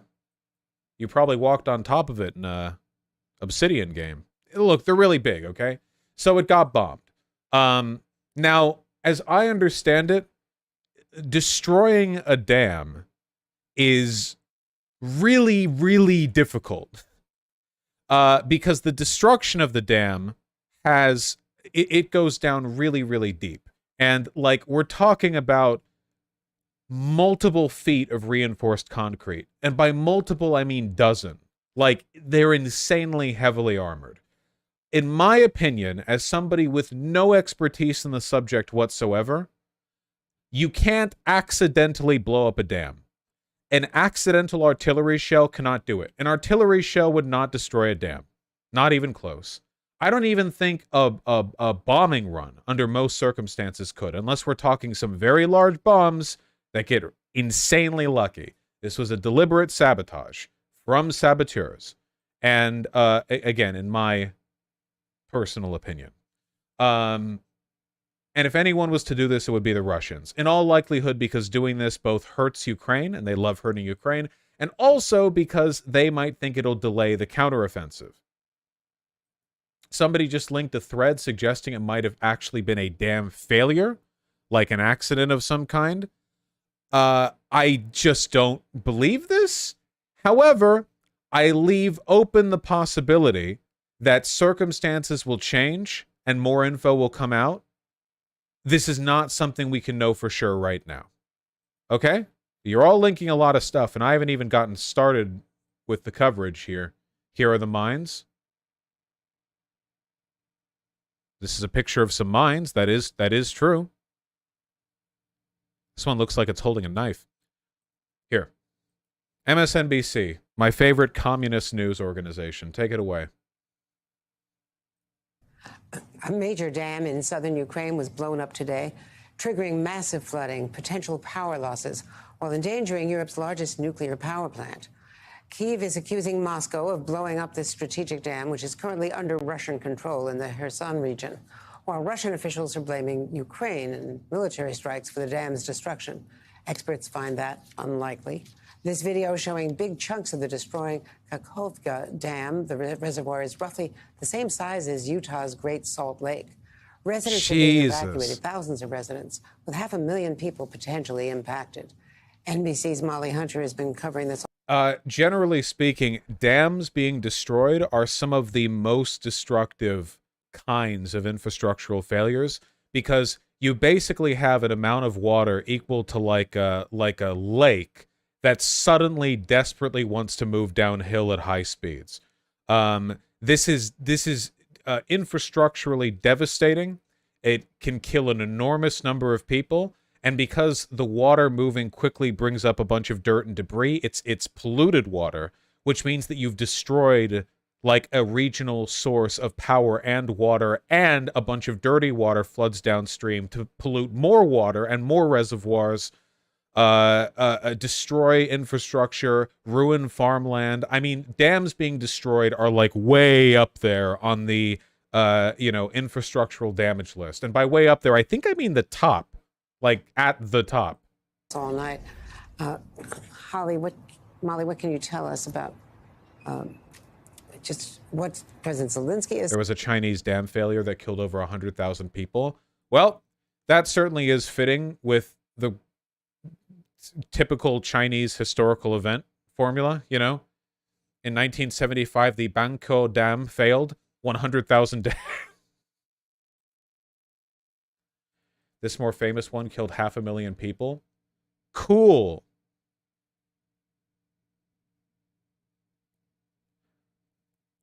Yep. 400 to 500,000 civilians. Cool.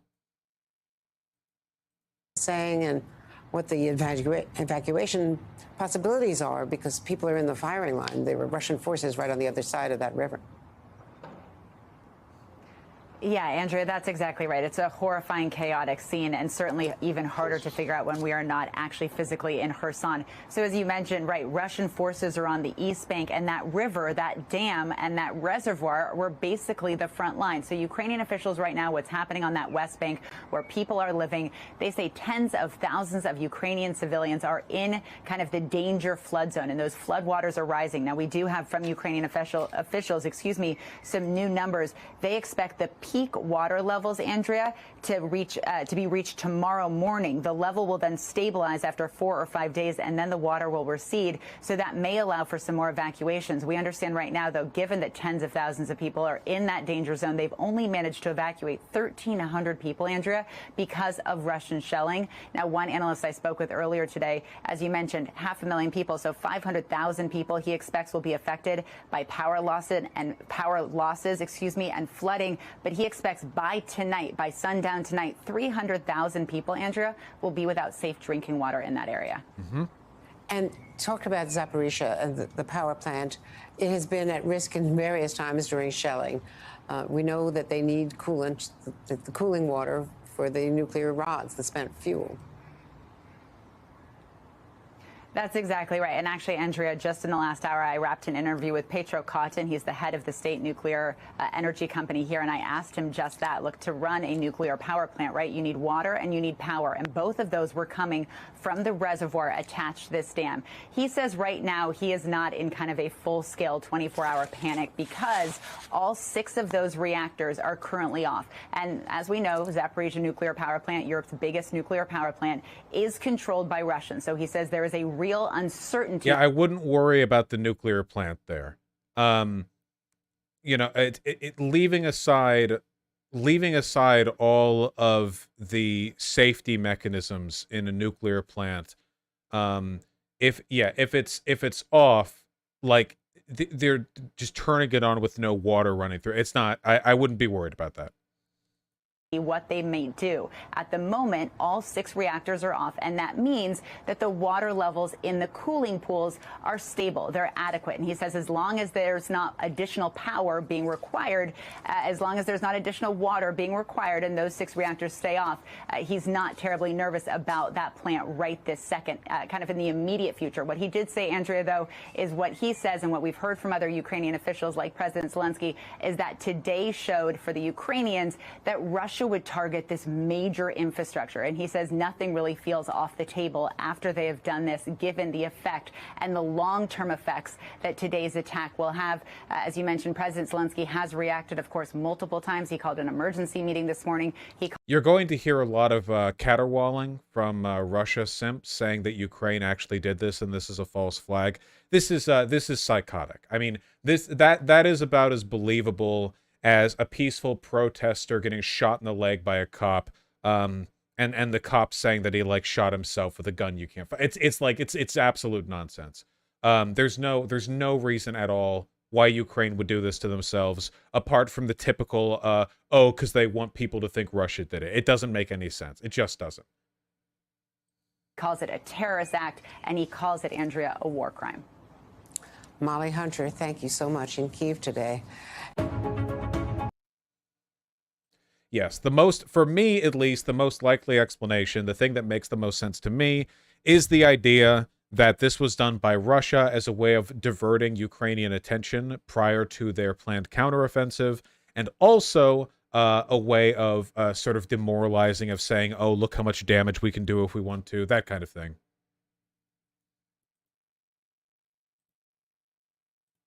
This is a drone flyby of the damage done.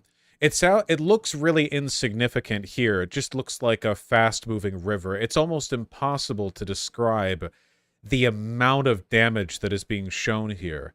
The total volume of water that is being moved as a product of the dam's destruction is, difficult to comprehend, I think.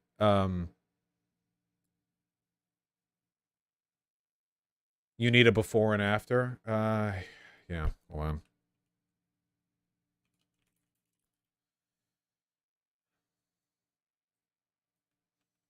And the only place I'm going to get a non-current picture is from Wikipedia.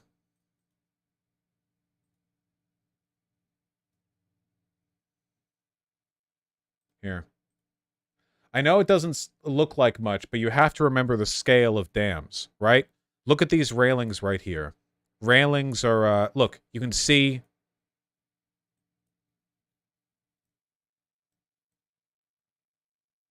There. You can see those are the standard metal crane or like car breaker things. And then this, probably about 4 or 5 feet tall. This right here is about like 30 or 40 feet probably high. And the water's now level. See? Like, if you can imagine how much lower the water should be on the other side. Waters were at an all-time high, too. Well, the Russians had been letting it fill up because they weren't keeping enough gates open. Probably because they were planning to do maximum damage with this. Another argument, by the way, very coincidental, that this dam blows right after Russia allowed, like, the largest possible amount of water to fill into it. Here's before and after. Pictures really just don't do it justice, huh?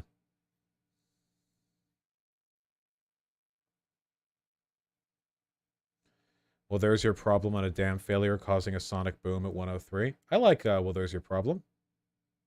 There we are. Okay. Copyright credit. Well, there's your problem. Go check them out. Subscribe to them. You dump something in instead of something shaking. Yes. So this slide turned out to be 200 million cubic meters of rock and soil, right? It went down so quickly that it displaced enough air. Not even talking about the water. The air it displaced blew out windows and ripped the roof off buildings in the village of Casso and also in the village of Longarone, whatever, you know. You can see Casso on the map there. Yeah. So you get a sonic boom off of a landslide. That's cool. Yes. That's the one cool thing that's going to happen, yeah. So the wave, once the earth and soil fell in the reservoir, the wave reared up the other side of the valley. Now, this village, Casso, is 250 meters above the level of the reservoir. Yeah, we saw. Those are steep embankments, Very, right? very steep embankments. And it took out about half the village. So then the water came back down, and this is all at like 10:40 at night. Sure. And then a lot of it went towards the dam, right? And it overtopped the dam. And seems fine. Again, they expected they needed about 20 meters to contain the wave. It went over 250 meters. I'm trying to think of. That's like the Empire State Building. A solid vertical wall of what? Just a reminder of the incredible destructive force of yeah. Here, there we go. This is satellite view of the area downstream before and after. And you can pretty clearly see that the water level has risen enough to basically Florida this land portion in the middle.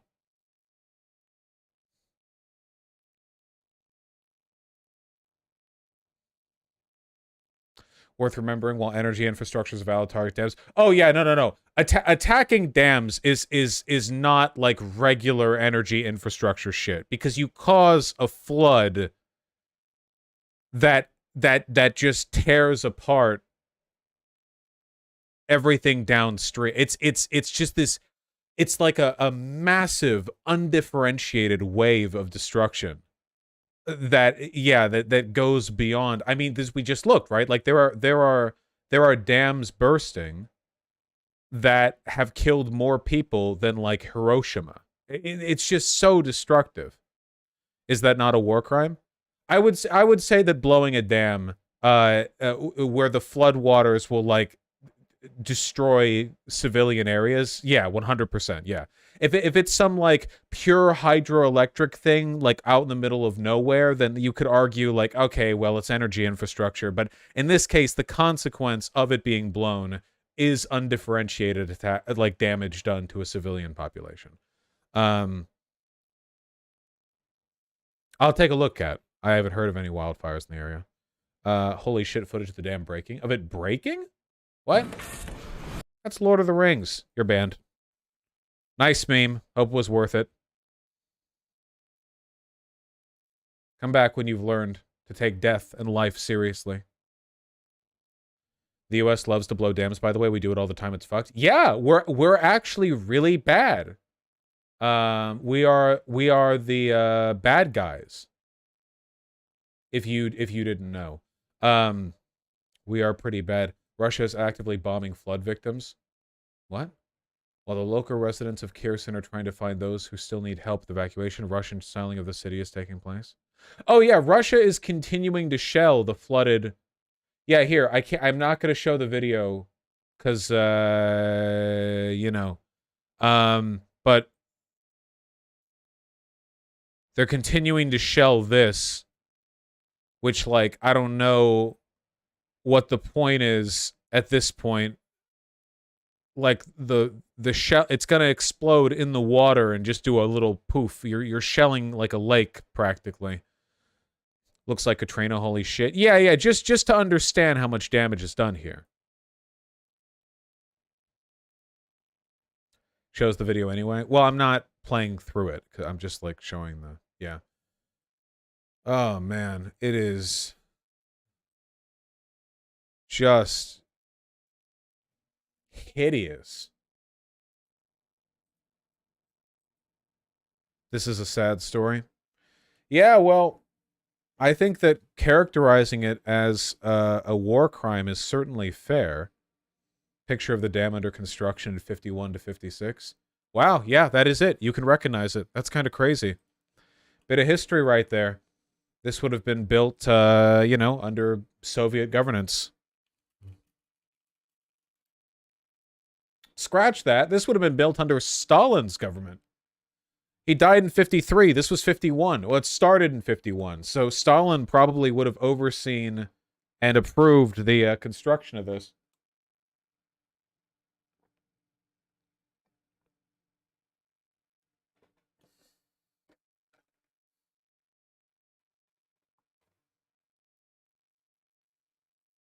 Any update on the counteroffensive? Oh, I have no idea. I have no idea. I'm not sure. Maybe this will serve to delay it? I guess we'll see.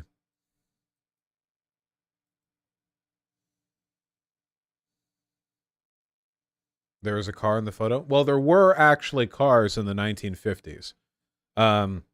Even in the Soviet Union. At least if you were a Soviet official. I'm sure they got their cars. I don't know how much I can...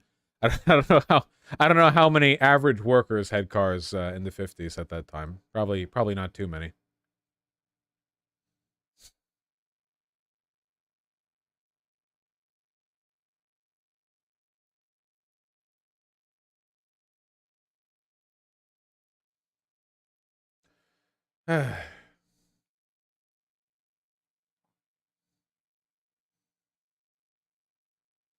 Ukraine dropped this video on the 4th and has shut up since.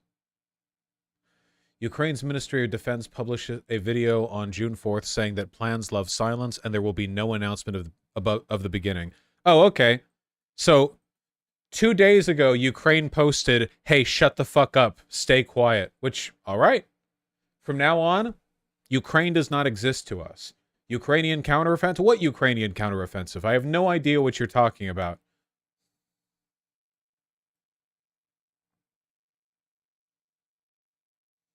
Good luck out there. Nice showing the play. Yeah, showing the jets. Very nice. Very nice. Very good.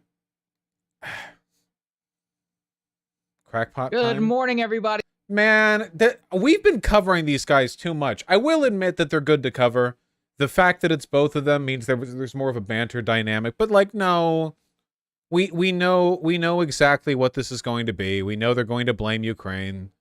I mean, here, prove me wrong. 2 seconds. I'll listen. I'm just listening. We're not doing the full thing. Dam and the hydroelectric power station. Russian officials are saying that Ukrainian military strikes in the contested area are the ones that are responsible. Of course, nobody can verify what exactly is going on here, but of really immediate concern is all of the people in this area. It's obviously a disaster whenever you're triggering a major flood.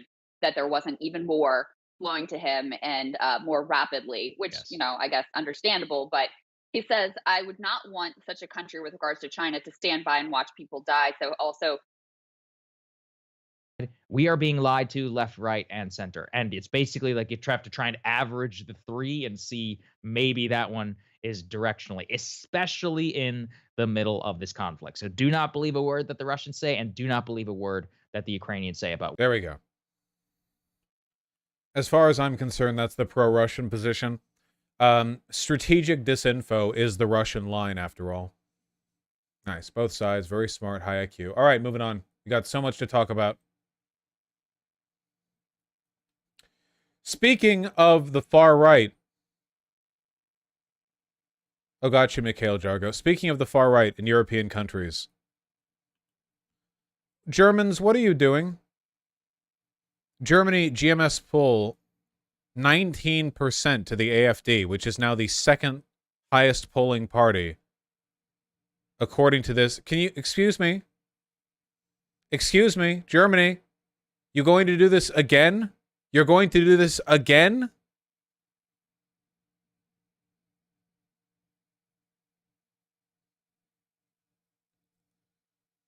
What's the AfD? The bad guys. Yeah, quickly, everyone, check the rejections list from any local art schools. We need to get on. We need to get on top of this sooner rather than later.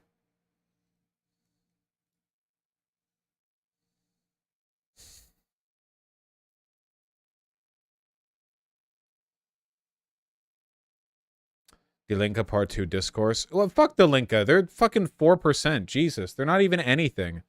Jesus, 19% of the AfD. I bet you it's all East Germans, too. Is the AfD an actual neo-Nazi party? They're not a neo-Nazi party. They're a far-right party. Obviously, I think, you know... Now, obviously, to me, being a far-right party with an obsession on, like, immigration, white birth rates, anti-progressive, blah, blah, blah, like, you know, okay, great, it's really a matter of, like, how on the nose you want to be. Considering the fact that in 2013, they didn't even meet the 5% electoral threshold to sit in the Bundestag,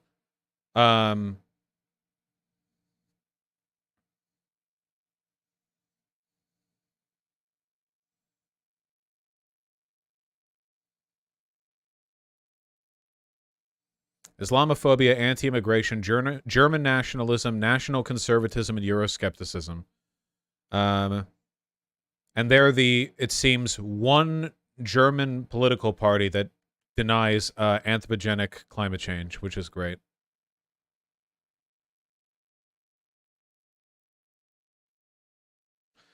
Mildly inconvenience a German.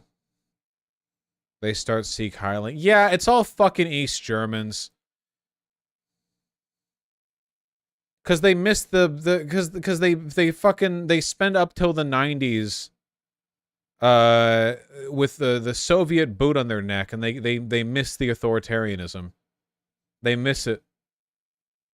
They got a taste of Soviet fascism. They long for the simpler days before MySpace. And now they want the good old-fashioned German fascism.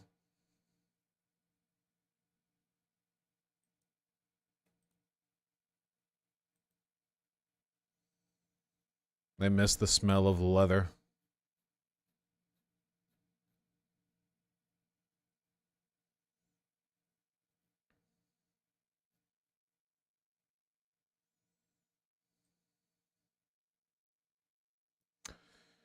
In early March of 2021, most of Germany's major media outlets reported that the... Jesus Christ. Bundesverfassungsschutz had placed the whole AfD under surveillance as a suspected extremist group. In response to claims from AfD members that the move was intended to damage the party's chances in the 2021 German federal election.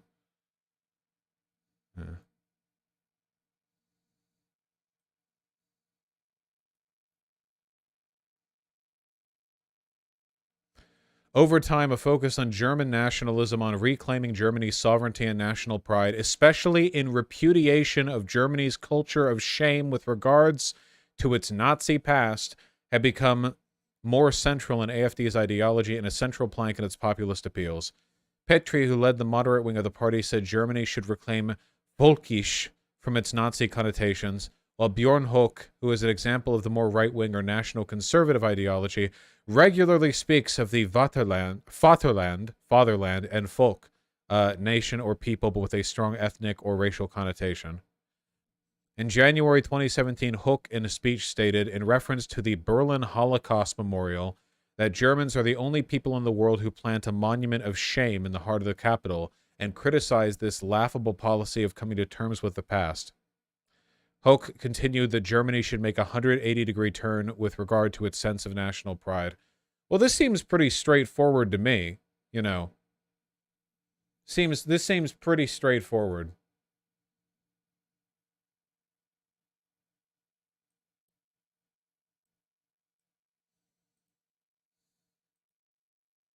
Look at AFD in the 2021 election. Man, dude, holy shit. We should have kept the fucking Iron Curtain up. Oh my god. Look at the consequences of fucking Soviet. Actually, to be clear, I'm playing this up a little bit. In reality, like, a big part of this is the fact that economically East Germany never really recovered. Like, West Germany was doing good, and then the Cold War ended, and Germany reunited, and the neoliberals in West Germany never did a good job, like, bringing East Germany up to economic parity, and as a consequence of that, there's a lot of inequality. And obviously, economic anxiety leads people to be more concerned with forms of national identification. So yeah, like, the disparity contributes to a lot of that. But I do also think the fact that the Soviets were basically fascists anyway contributes a lot to that too. Hold on. Average income by county, Germany. I don't know if they use counties there, but hopefully. Yeah, okay. This is what I mean. Guys, fuck. This is what I mean. Okay? Now, you might notice something of an economic disparity around where the fucking Iron Curtain was. You might notice there's a slight... There's a slight imbalance. Wow, that's bad. Yeah, it's pretty bad.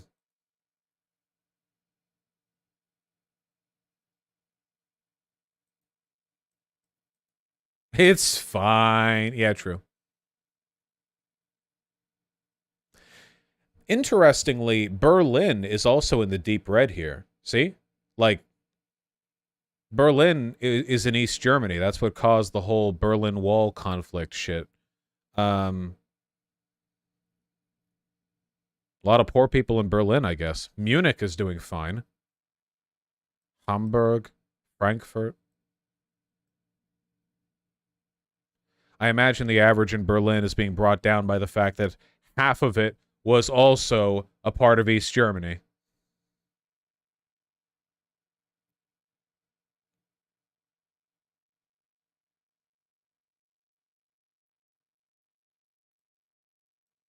Why does each county in Germany look like a smaller version of Germany? Yeah, it does kind of look like all the little county divisions are styled off of the incredibly amorphous blobs of influence of the Holy Roman Empire, you know? Like, Jesus, you look up close at these, and I swear to God, you start to see it's like they're not even coloring in the lines. Yeah. These, I'm sure many people have died to keep these lines as squiggly as they are here, okay? That's all I know. How big is Germany, like, landmass size compared to the U.S.? Isn't it like Texas and a half, right? About a Texas and a half?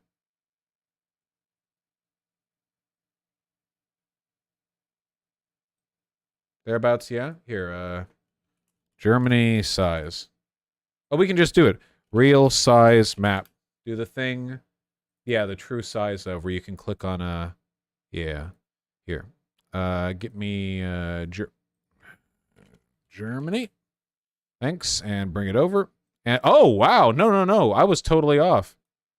It's smaller than one Texas. My bad. God damn, America's big. Holy shit.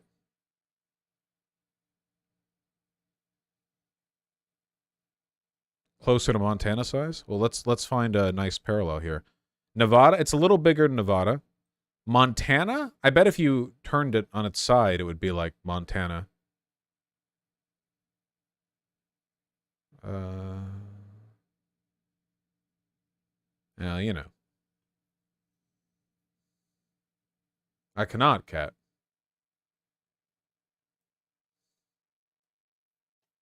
So why do you hang out with people like that?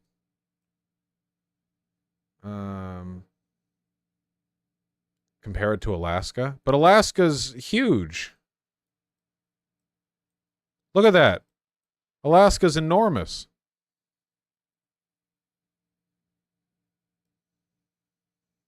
All right. The arrest of Lena E has been big news in Germany lately. Germany braces for far-left protests after activists are jailed over attacks on neo-Nazis.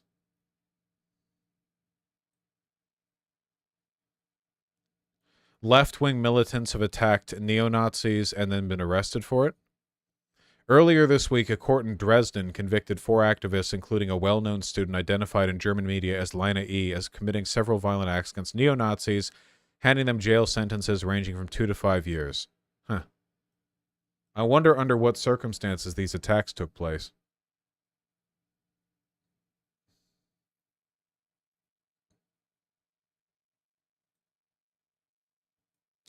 Yeah, the funny thing about Germany is, you know how in the United States, if you're driving through the Midwest or the South or whatever and a cop pulls you over, they're probably a part of some local militia, prepper group, or clan adjacent organization. In Germany, they're almost certainly a part of a neo-Nazi militia. Cops, man. Incredible stuff.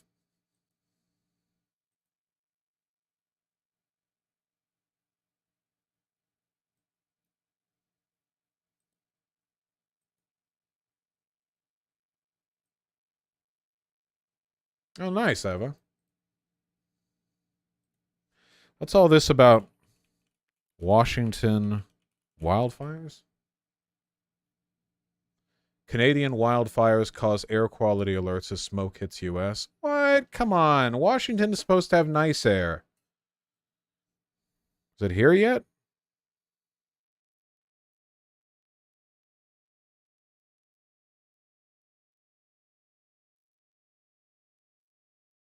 Nah, it's still fine.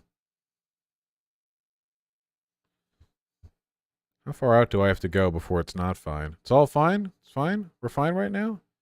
Probably not going to be fine later.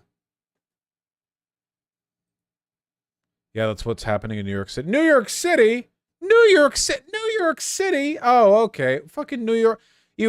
Jesus. You live in New York City, you open your window, you take a deep breath. And what? You get clean air normally? Think if anything, all of the burning forests would be a nice relief from the smell of feces and festering death that emanates from your underfunded subways. Fire's bad.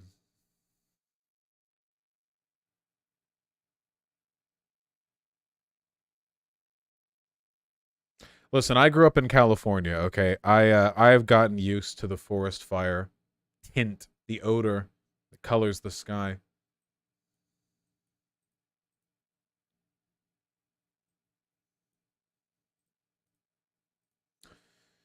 All right, you guys, are you ready for it? Are you ready to see it? After much hype, now finally, we get to see what Tucker Carlson has been blathering about. This is episode 1 of the Tucker Carlson Show, published at exactly 3 p.m. PST on Twitter. In Elon's ongoing effort to push advertisers away from the site by making it a clearly far-right platform, we now have this after he got kicked out of Fox News for what must have been one of any number of reasons. Apparently, there were like a million reasons to kick him out. So, what is he going to say here? Well, my personal guess is basically nothing, which is usually the case with him. Let's find out. It looks like somebody blew up the Kakhovka Dam in southern Ukraine. Oh my God, he's actually going to do a news thing. Okay, sure. You know what? Let's find out. The rushing wall of water wiped out. Also, copying me? I covered this. Copying me? Out entire villages, destroyed a critical hydropower plant, and as of tonight puts the largest nuclear reactor in Europe, Vosh clone. They say this guy's racist. Vosh clone. in danger of melting down.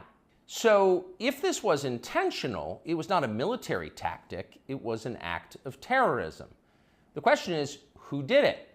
Well, let's see. The Kakhovka Dam was effectively Russian. It was built by the Russian government. It currently sits in Russian-controlled territory. The dam's reservoir supplies water to Crimea, which has been, for the last 240 years, home of the Russian Black Sea Fleet. Blowing up the dam may be bad for Ukraine, but it hurts Russia more. And for precisely that reason, the Ukrainian government has... Wow, off the bat, this is already pretty boring. Is he really gonna try to do, like... Are we really gonna do the whole, like, pretending to be a news show thing? Like he's all dressed up, like it's a real show? Okay, I mean... considered destroying it. In December, the Washington Post quoted a Ukrainian general saying his men had fired American-made rockets at the dam's floodgate as a test strike. So really, once the facts start coming in... What? The government has considered destroying it. In December, the Washington Post quoted a Ukrainian general saying his men had fired American-made rockets at the dam's floodgate as a test strike. So really, once the facts start coming in, it becomes much less of a mystery what might have happened to the dam. Any fair person would conclude that the Ukrainians probably blew it up. What a surprise he would come to that conclusion. What is this? Ukraine General Dam Test Strike? Oh, it's already on Newsweek. Tucker Carlson's thing. Tucker Carlson floats there. Okay, what? Yeah, so...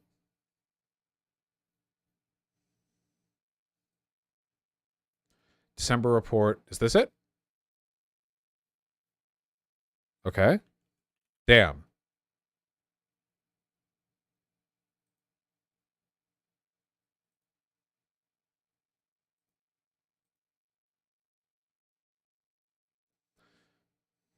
Kovalchuk considered flooding the river. The Ukrainians, he said, even contested a test strike with a HIMARS launcher on one of the floodgates at the Nova Kakhovka Dam, making 3 holes in the metal to see if the Dnieper's river or water could be raised enough to stem Russian crossings, but not flood nearby villagers. Okay. So that means they destroyed it? Is that it?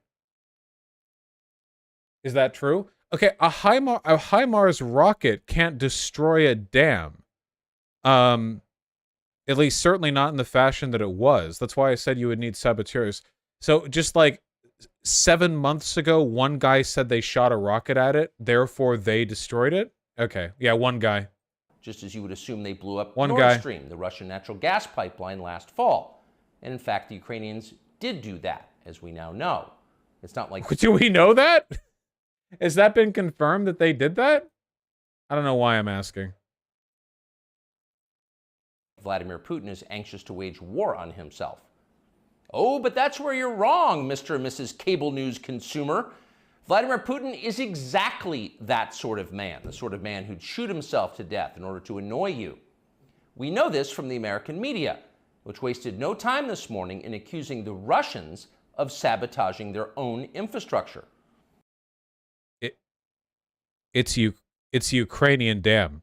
What? I like how he's so pro-Russian that he hypes up his show on Twitter, and his first episode, he immediately starts spinning lies to defend Russia, going so far as to essentially argue the idea that the dam was Russia's anyway, like they just taken it.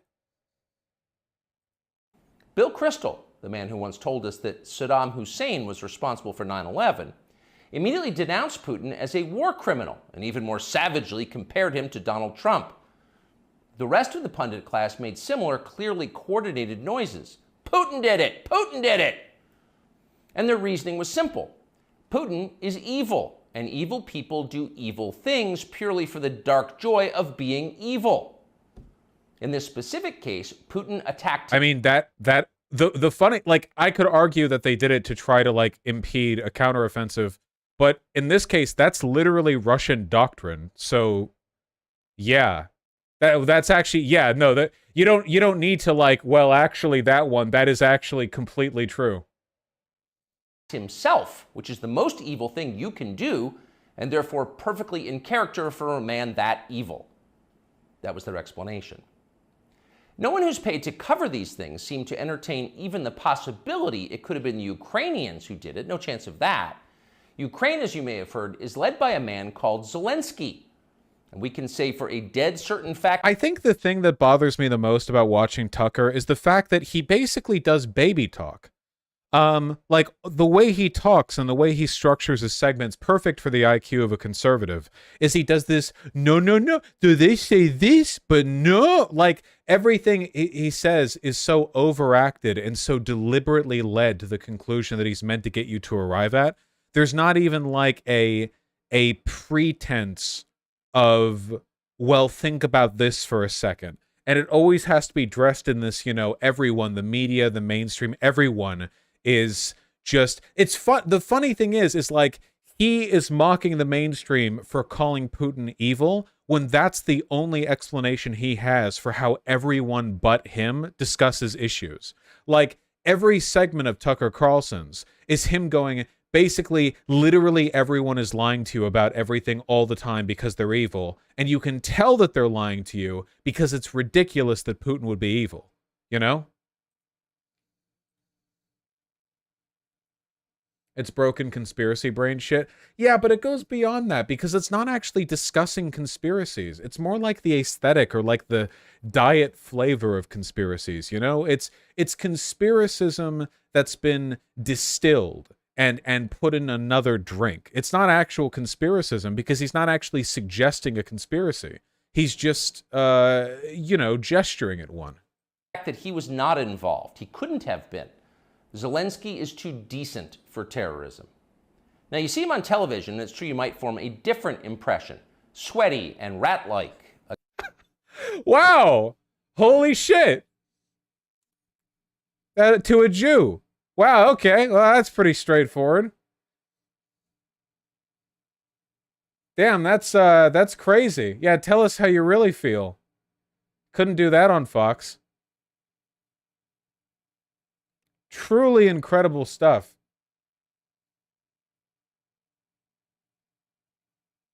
I'm proud of you that you never said rat-like on stream watch. Well, I've called Pete Buttigieg rat-like, but he physically looks like one, so that's not even remotely the same thing. It's just like he spends like 2 minutes defending Putin, and then when it comes time to like talk about Zelensky, he's like, ah, yes, like he might as well be rubbing his hands together, like Zelensky, the Jew. He looks like a rat. Like it's so like just immediately with no subtlety. Probably because he's only got 10 minutes here, not like the full like hour program he's used to. So he has to distill it into the shortest possible. A comedian time. turned oligarch, a persecutor of Christians, a friend of BlackRock. But don't believe your own eyes. Actually, wait, what? Like involved, he couldn't. Now you see him on television, and it's true you might form a different impression. Sweaty and rat-like, a comedian turned oligarch, a persecutor of Christians. He's actually unironically doing the like Jew thing. Like unambiguously, he's just like doing, yeah, this is just JQing.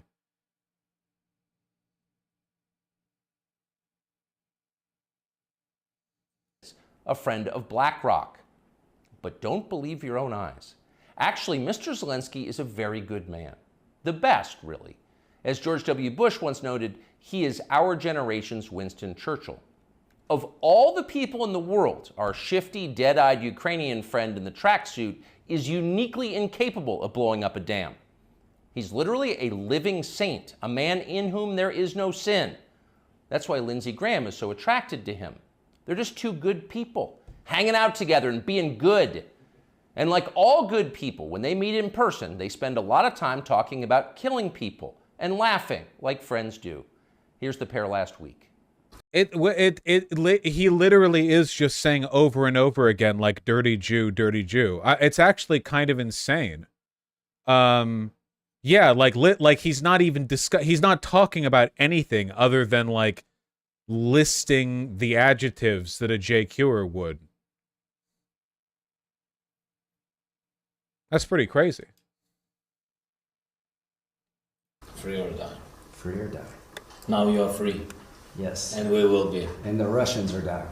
It's the best money we've ever spent. Thank you so much. No, it's... The Russians are dying. It's the best money we've ever spent, Graham says. A smile spreads across his thin, quivering lips as he forms the words. He looks like a starving man contemplating a breakfast buffet. The aroma of death has aroused Lindsey Graham. Thanks so much, replies Zelensky. He feels the same way. See, Does anyone else feel like this is evoking most deliberately the tone of a 4chan post? No, like really. The author presupposes the positions of the reader, so it's mostly just a way of evoking bigotry and like grotesque imagery as directly as possible. I wonder who's writing this for him, because he doesn't have the same team. He's gone from Fox News. I imagine some people left with him, but... Nothing dark here. Just two middle-aged guys celebrating the killing of a population. They don't seem like the kind of people... Well, I mean, the Russians are literally invading, so it would be invading soldiers. Note how Tucker Carlson will refer to immigrants in America as an invasion, even legal ones, because he's talked about the changes to immigration law leading to less white people in the country as an invasion, but it's a population when it's Russian soldiers storming across the border. People who'd enjoy flooding villages or starting a famine. And in any case, who cares if they are? It's really not your business. Your job is to support Ukraine. Watch Nikki Haley, a Republican candidate for president, explain this principle on CNN. A win for Ukraine is a win for all of us. And for them to sit there and say that this is a territorial dispute, that's just not the case. To say that we should stay neutral, it is in the best interest of America. It's in the best interest of our national security for Ukraine to win. We have to see this through. We have to finish it. Okay. See? It's very easy to understand. Okay. It is vitally important for you to support Ukraine because it's necessary for Ukraine to be supported by you. Your support is mandatory. What? What? What? It's genuinely incredible to me. I don't know, like, every time a liberal or a lefty or whoever else gets up and decides that day to treat conservatives like they're human beings with the same intellectual capabilities as us, that's an act of charity on their part. Genuinely, how does a person watch this and like follow it at all? Like, how does anyone watch this and go like, yeah, or like this is a logical train of thought that is being followed effectively. I'm being educated and enriched. Until it's finished, whatever it is, and whatever that means. It is the war that Russia waged against Ukraine. That's it. So shut up and support Ukraine, or else you're in trouble. Back when they still taught logic. No. She's just saying we should do this. She's not saying you're in trouble if you don't do this. That's not how that works. Statements like this were known as tautologies. Something is true because it is. The more you repeat it, the truer it becomes. It's a self-reinforcing reality. There was a time when tautologies were considered illegitimate arguments, not to mention hilariously. See, like, this is what I mean. Like, this means nothing. The person says, hey, we should do this thing, it'd be good. And Tucker's like, wow, we should do it because it would be good, and it's good because we should do it, no doubt. Tautologies used to not be accepted. They want you to believe this. Like, it's but conservatives love this. They love this shit. Stupid. Only dumb people talk like that. Now everybody in power talks like that. Diversity is our strength. Trans women are women. Zelensky is Churchill. It's all self-evidently true. That's not what a tautology is. That's not the definition of a tautology. Those are just statements people have always made. doesn't need an explanation and don't ask questions. Sound familiar? Of course it does. That's the pap they're Stalin. serving us day after day in steaming, lumpy portions. By this point, it's possible that American citizens are the least informed people in the world. Your average yak herder in Tajikistan knows who blew up the Nord Stream pipeline. It's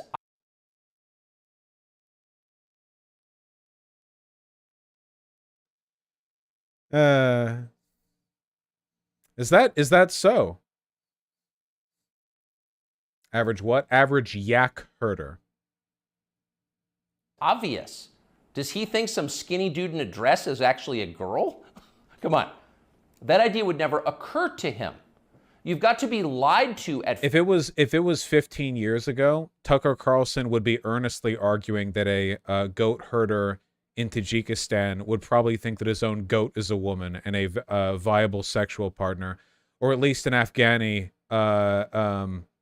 Afghan goat herder or whatever else. So, you know, it's like he is shockingly racist, but you know, certain things take priority over others. full volume over a period of years in order to reach conclusions like that. And of course, we have been. The media lie. They do. But mostly they just ignore the stories that matter. What's happened to the hundreds of billions of US dollars we've sent to Ukraine? No clue. We didn't literally send them money. We sent them money worth of equipment, and the equipment can be seen in videos where they're fighting Russians. Organized those BLM riots 3 years ago. No one's gotten to the bottom of that. What exactly happened on 9/11? Well, it's still... Oh my God! Wow, getting booted off Fox News certainly did take the chains off of him. Holy shit. Do you think he's gonna make like a dancing Israelis comment? Jesus Christ.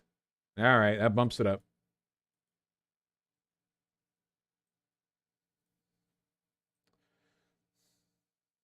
Classified.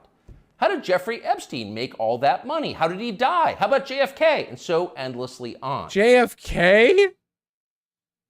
Remember what I said about the vague I mean, I know his answer to all of these things are the Jews. I mean, Jeffrey Epstein was literally Jewish, so I guess if you think that Jeffrey Epstein killed himself, the answer to how did he die actually can be sincerely answered with the Jews.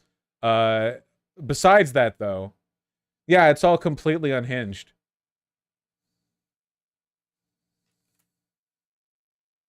Yeah, JFK. Not only are the media not interested in any of this, they are actively hostile to anybody who is. In journalism, curiosity is the gravest crime. Yesterday, for example, a former Air Force officer who worked for years in military intelligence came forward as a whistleblower to reveal that the U.S. government has physical evidence of crashed non-human-made aircraft. Oh my God. Hey, guys, remember 20 years ago where UFO cranks couldn't, like, also be guaranteed neo-Nazis? Of the bodies of the pilots who flew those aircraft.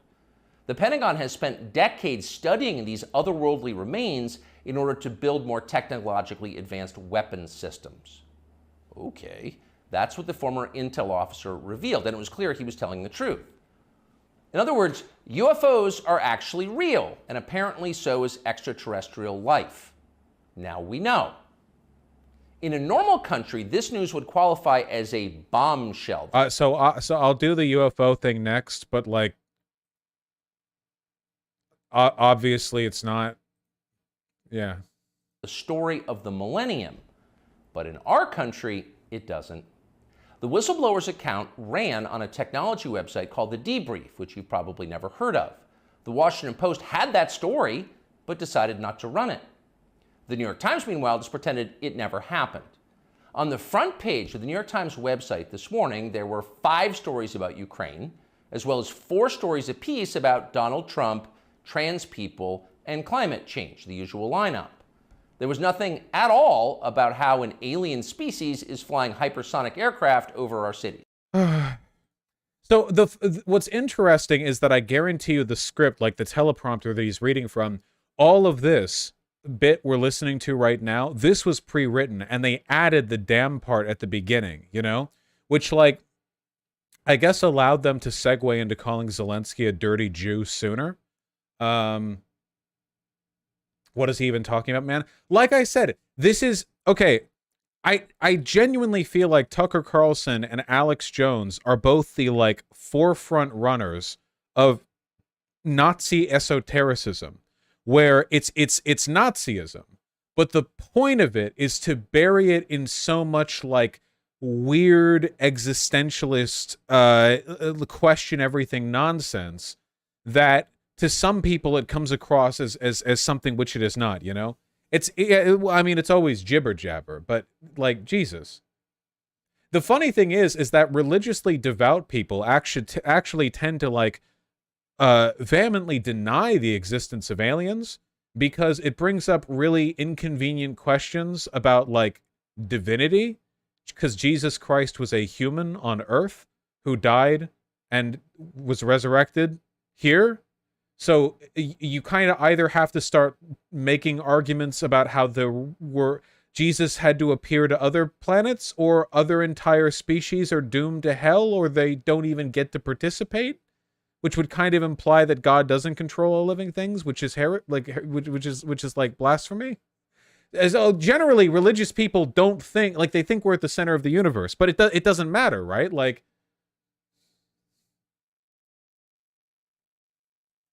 not one word. So if you're wondering why our country seems so dysfunctional, this is a big part of the reason. Nobody knows what's happening. A small group of people control access to all relevant information. A small group of people, you say? And the rest of us don't know. We're allowed to yap all we want about racism, but go ahead and talk about something that really matters and see what happens. If you keep it up, they'll make you be quiet. Trust us. That's how they maintain control. When Western tourists first started traveling in large numbers to the Soviet Union in the early 1970s, they found that many Russians had a completely warped understanding of the United States. They thought that Americans lived in grinding poverty, in a state of perpetual race war, and were desperate to flee to the freedom and prosperity of the Eastern Bloc. They thought this because that's what they had been told. They had no way to know otherwise. The few Russians who understood what was really going on in the rest of the world had learned about it from listening to shortwave radio broadcasts, sometimes under the covers so the neighbors wouldn't hear. 50 years later, it is bewildering to consider the ironies here. We're the ones who live in ignorance now. The US government has managed to classify more than 1 billion so-called public documents. What? None of this makes any sense, dude. Literally, none of it tracks at all. Like, again, like, the only underlying message is wake up, sheeple, the Jews are controlling your mind. And I know that, but, like, to segue from the confusion of Soviets in the 70s to it doesn't mean anything. It's completely empty. This is why I say debate is becoming less and less valuable of a tool against conservatives. Not that I don't like doing it when I get a good chance to, but, like, when their brains are operating on this level, like, no, you just have to overpower them in the political system. Like, this like, you know, one of the most fundamental parts of being a human is faculties of reason. It's one of the things that separates us from the animals, and I just don't think conservatives have them. I think that on a purely intellectual level, I think that they have more in common with dogs than me, and I refuse to apologize for that when this is their guy. Like, I feel like I feel like I'm it's like, here, let's take a look on the other side. What do conservatives like to engage with? What are they interested in looking at? And then I look at this, and it's fucking barking. Bark, bark, bark, bark. Like, it's like, oh, you want me to respect you? Jesus. Conservatives should be fucking embarrassed. Because at least if you do believe all the Jews control your mind, wake up shit, say it out loud. I mean, fuck. It's Twitter these days. I genuinely don't even think Tucker Carlson would get in trouble for doing it.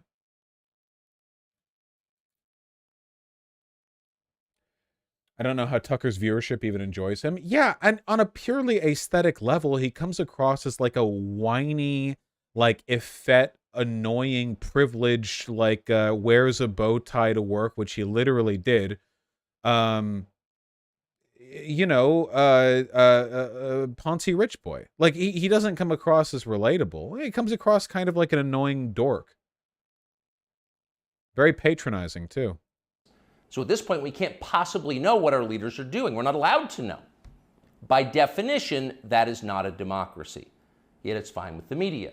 Secrecy is a powerful tool of control. Stop asking how we got so rich. Here's another story about racism. Go eat each other. That's the program. That's how most of us now live here in the United States. Manipulated by lies, silenced by taboos. It is unhealthy and it's dehumanizing, and we're tired of it. As of today, we've come to Twitter, which we hope will be the shortwave radio under the blankets. We're told there are no gatekeepers here. If that turns out to be false, we'll leave.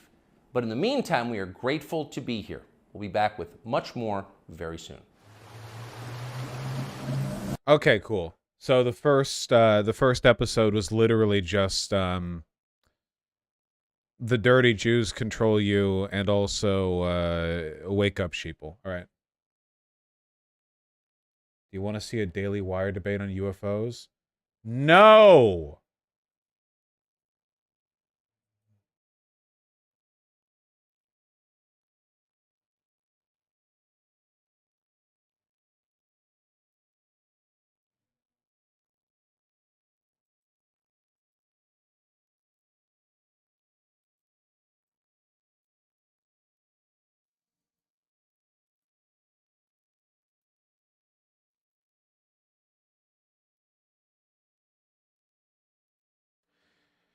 Okay, I said I would. What the fuck is the UFO thing?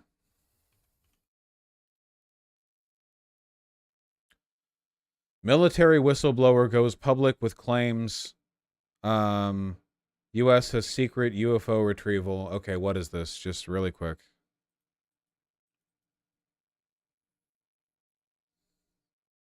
"36-year-old decorated former combat officer in Afghanistan files a whistleblower contained unclassified info that he insists proves the recoveries of partial fragments of intact UFOs.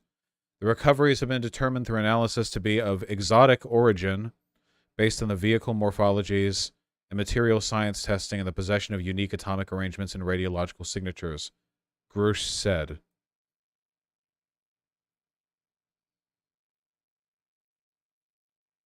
Bruce then also sat down for an interview with News Nation, claiming that many senior and former intelligence officers, presumably none of whom are named, many of whom he knew nearly his whole career, began confiding in him and provided documents and other proof they were part of a secret craft retrieval program that the UAP task force was not read into. Was any evidence provided whatsoever? Literally any.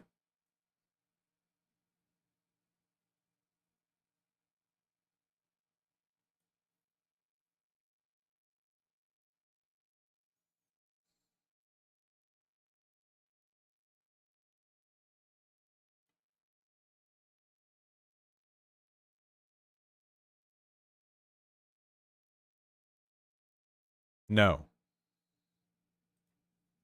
Might as well put the crack pipe back. That's everything these days. It's all crack pipe.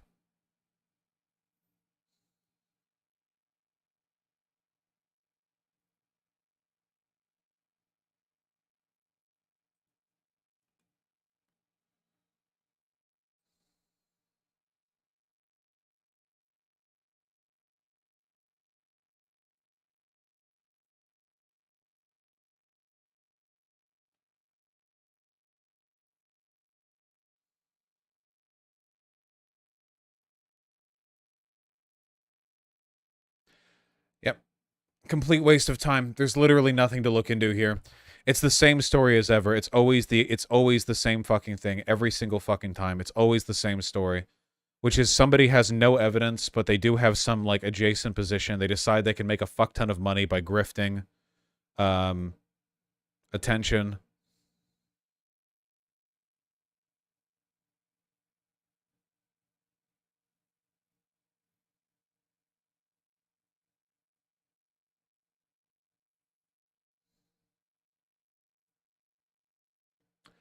on a reel, why did right-wing pundits suddenly start talking more about UFOs? It's a way of discrediting the Pentagon, because the Pentagon is the association they're tangentially blaming for funding Ukraine.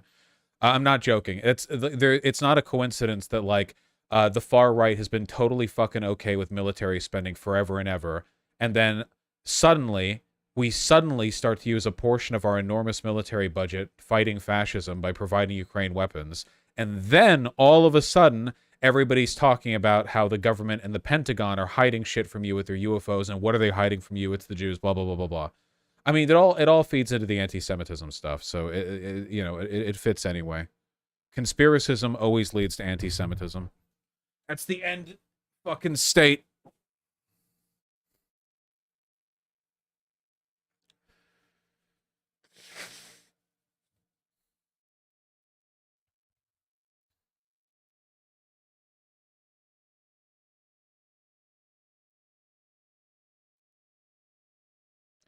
Why the Jews, though? Because it's the path of least resistance for conspiracy theories, okay? All conspiracy theories fundamentally are about a secret being kept from the public because a group of powerful people conspired to do something. That's conspiracy theories. And conspiracy theorists, by default, tend not to be very, like, credulous, and they tend to be kind of stupid, or at the very least gullible. So they tend to collect more and more conspiracism as they roll down the hill like a snowball collecting more mass. And the, like, grand poobah of the secret group of people controlling the world conspiracy theories is the Jewish question. So inevitably they arrive at that. It always runs down that way.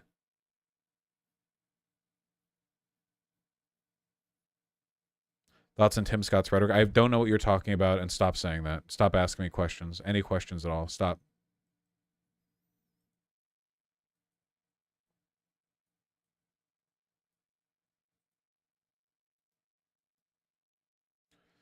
You see this thing where a TERF is crying because of anti-trans bathroom policies? Well, this person has me blocked, so I had to go into incog mode. Ah, I see. It's because they're woke. Something happened to me today, and I don't really know what to do about it, so I was in the bathroom when someone who is a TIF, that's trans-identified female, for those of you who don't have brain damage, came into the bathroom. I asked them to please leave, and they say they were born with 2X chromosomes.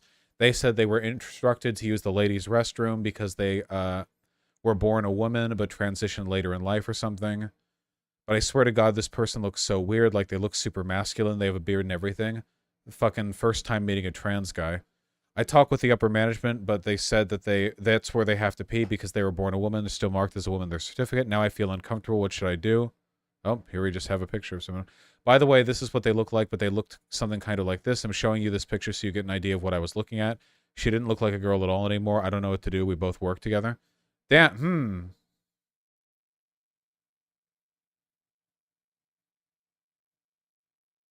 I never thought the leopard face-eating party would eat my face. Who could have predicted this?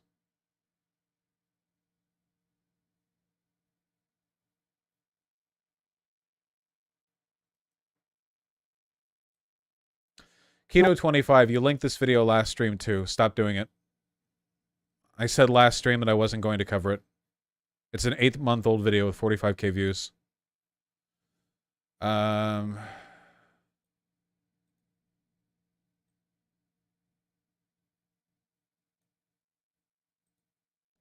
People have been linking this.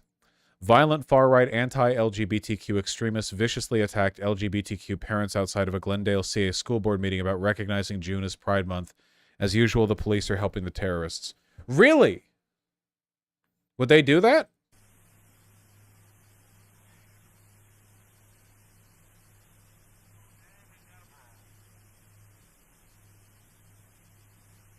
Duh, holy shit. Look at how fucking complicit the cops are. Look at this guy. This guy right here.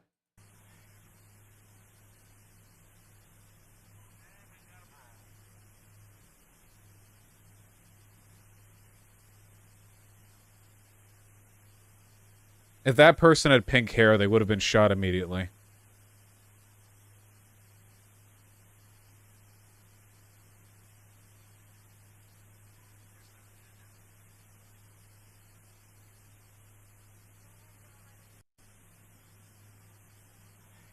I don't know why this video had to include white noise.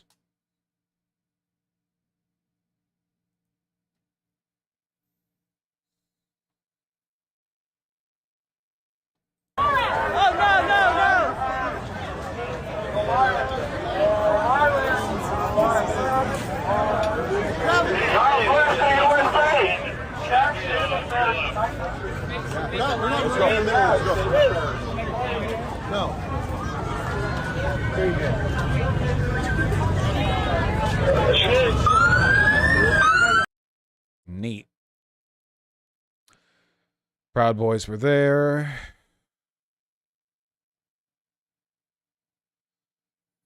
I'm scared this is in California at all places. Well, it's in Glendale.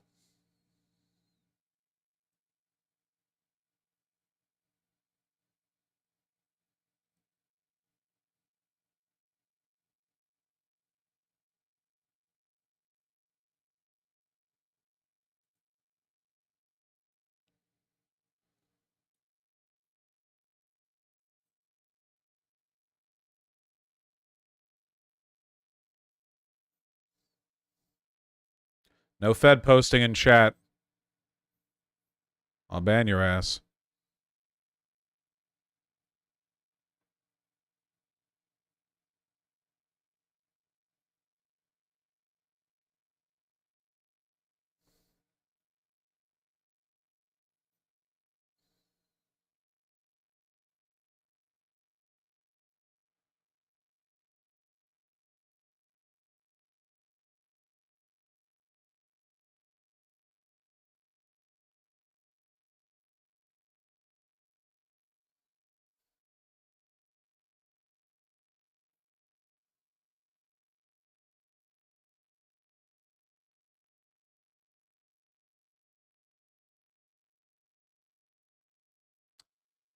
Neat.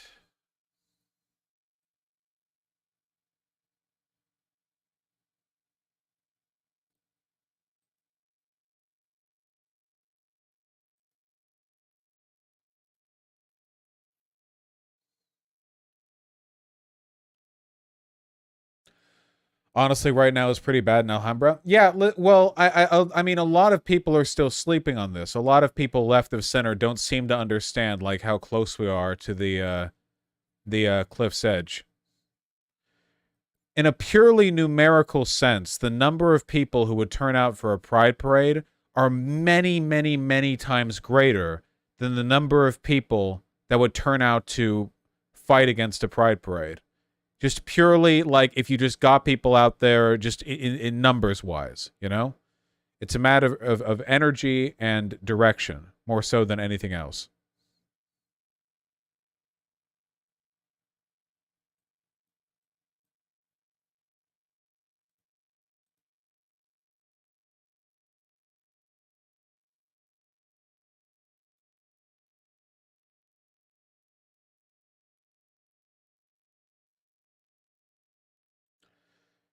Yeah, I hope so, Tequila Sunset.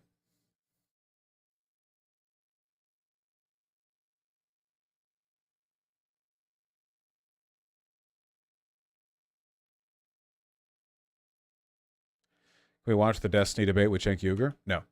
What we can do is click through these links because I don't care. I did want to look at this, though. You know, we don't normally look at the Daily Mail in a positive context, but, I mean, if they're the ones with the information, I still thought this was pretty funny. BBC, it's not the one you're thinking of, folks. I'm talking about the British Broadcasting Corporation, is accused of trying to indoctrinate kids after CBeebies, I don't know, program says fish can swap genders. What woke nonsense will they come up with next? CBeebies, its channel aimed at under sevens, broadcast a segment about how some species can go from being a boy fish to a girl fish. The claim has provoked anger among campaigners who fear it was intended to normalize the controversial ideology at an early age. Vosh, isn't that just factually true? Yes.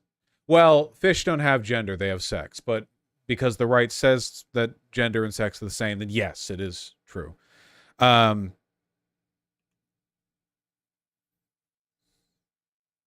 it is in any case inaccurate given that fish do not have a gender identity. Oh, woke Daily Mail pointing out the difference between gender and sex. They are also highly suspicious about the timing of the CBB's item after the British Museum highlighted fish that are protogenous hermaphrodites to coincide with the start of Pride Month. It comes after the BBC was criticized over a pre-watershed episode of Casualty last weekend in which a non-binary character discussed having top surgery.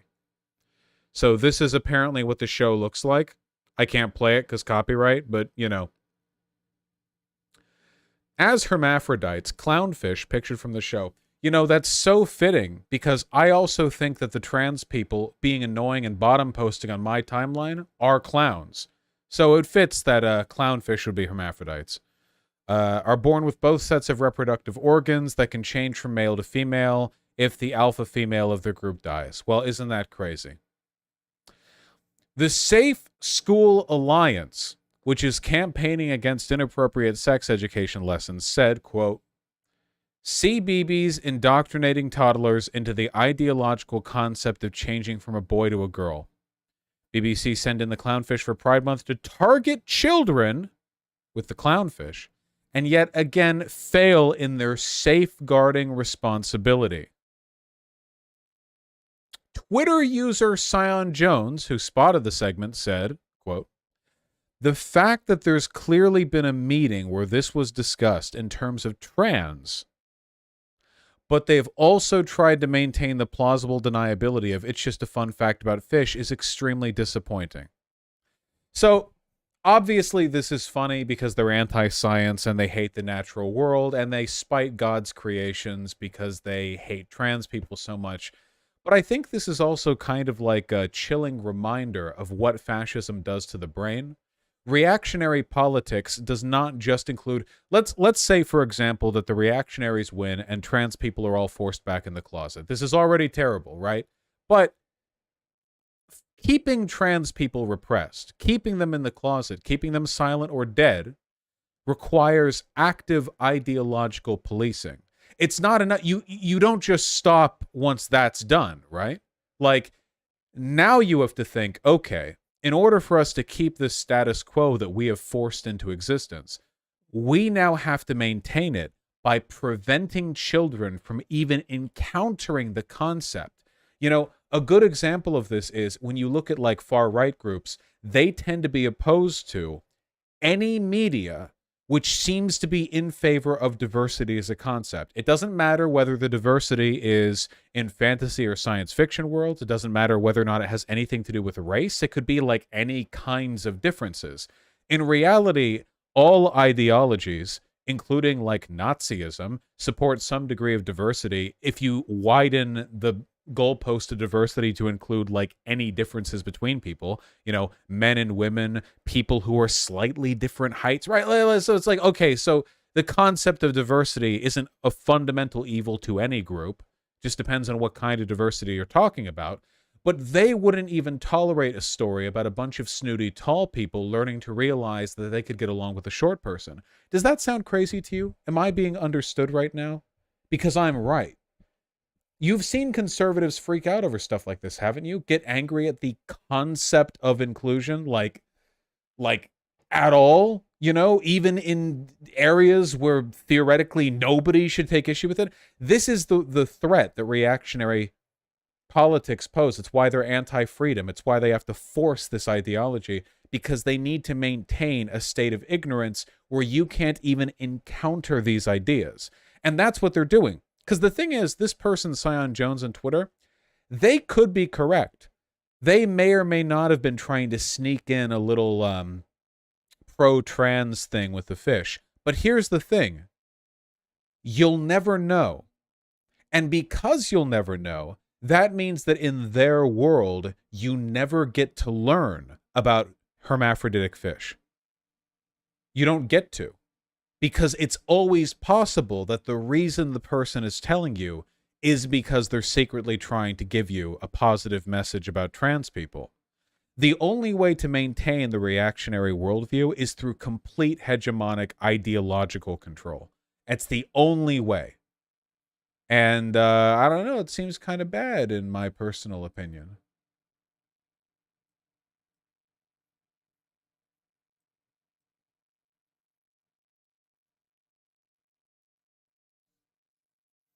As hermaphrodite, wait, is there anything more to this? Caroline Fisk from Conservatives for Women told the Mail last night, the fact that the BBC is inserting this clownish narrative into children's programming during Pride Month is pernicious. Many of us are sadly very confident that the agenda is to confuse young children about their sex. You will never get to learn about the empirical world. You will never, ever, ever get to learn about anything if they're the ones in charge. You will only get to learn highly ideological, partisan history lessons about how the country you happen to be born in is better than countries where people have different skin tones. That is it. That's the only thing they're interested in teaching you.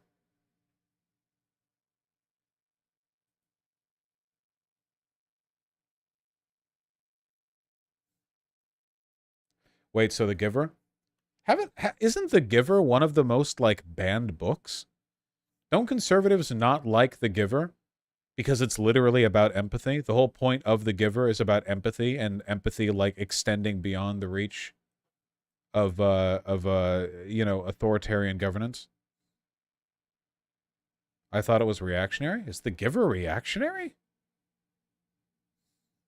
You mean The Giving Tree? No, The Giver.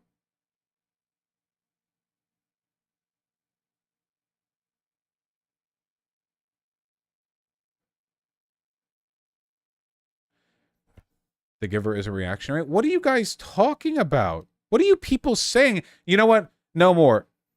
Stop. None of you are allowed to type anymore. Stop. Stop. Stop. The main reason why The Giver was banned or challenged included the violent content related to euthanasia, suicide, infanticide, and the sexually suggestive content in the novel. Jesus Christ. In Ohio and Florida. Huh, only in Ohio. Gat. All right.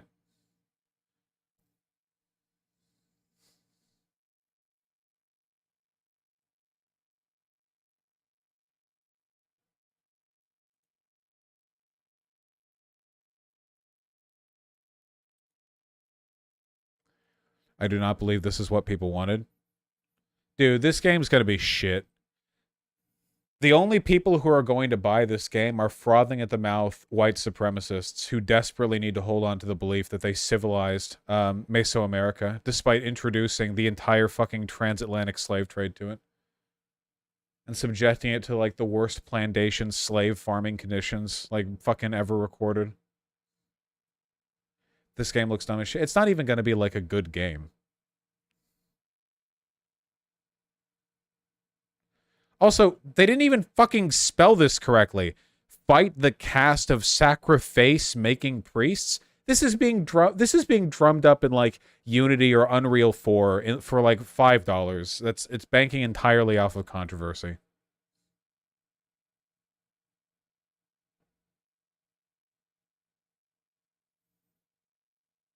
All right, enough. We need to read donos. It's critical, even. Semilocon DeGero, Semilocon again, thank you for the tier 1 subs. Kakao Win, thank you for the 623, really appreciate that. Charlotte 21, thank you for the $5. Semilocon, thank you for the tier 4 sub, I really appreciate that. That's very kind of you. And Orange August, thank you likewise. Stream canceled, Pigeon decides she needed a haircut. Yeah, sorry about that. Artemy had a tummy ache. You know, after Danil, I just wanted to be extra special careful with him. He's totally fine. Thank you for the tier 4 sub. JBZO2, thanks for the tier 1 sub. King Spicolo and Shark's Bite, thank you for the $5 both. Really appreciate that.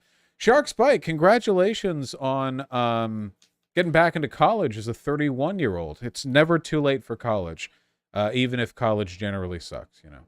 And good luck doing archaeology in Peru. My goodness, King. That's pretty rad. That guy's name is a slur, I think. Maybe? Guess it can be. Bigalolol, Thank you for the $10. You know I'm dedicated to Voshism when I'm watching stream my honeymoon. Here's some of that post-wedding cheese, brother. Congratulations on getting your wedding, friend. Tell your newlywed I said hi. Thank you very much.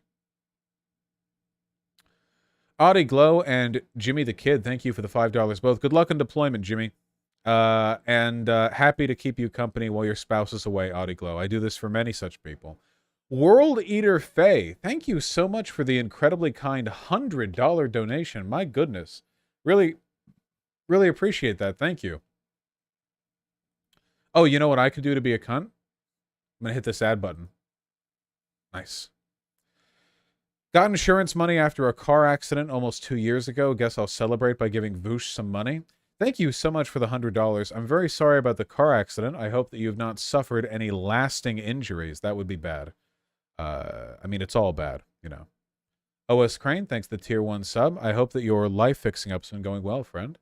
Sake with the 4 Tier 1 subs. Thank you very much. Real leftists won't have to vote for Biden because he'll already be dead by their hands, and Bernie won't have to run in a primary against a corpse. Unfortunately, Bernie probably will be one by the time we hit 2025 and the inauguration takes place. Bernie's pretty fucking old. Dog Main, thank you for the $5. Really appreciate that. Whatever validates your faith, comrade. Allo Ooh, thank you for the $10. Thank you very, very much. My pleasure, and I'm glad to hear you enjoyed Pathologic. Alex Caruso1, thank you for the $5. True. Charlotte21, thank you for the $5. Appreciate that as well. Red Cascadian, thanks to the Tier 2 sub. A lot of leftists seem offended at the idea of playing not lose when winning isn't on the table. Yeah, but that would require some broader understanding of strategy, which, you know. Ninja Taco, thank you for the very kind $10. I really, really appreciate that. Maybe. Leafar, thank you for the 5. No clue. Conciliator, thanks to Tier 3 sub. Really appreciate that. Give me my goddamn yellowish name back, you fetid milksop. It's yellowish. It's in the ballpark, Conciliator. Gold H2O, thanks to $5. Do you think it's possible Russia broke the dam to funnel Ukrainian civilians into places where it's easier to kill them, considering the evac routes? No, I don't think so. That would require planning, which I don't think the Russians can really do anyway. Ashy with the Tier 1 sub. Cat? Cat. Cat. Ooh. Ooh. What? Look at this mane. Ooh. That's true.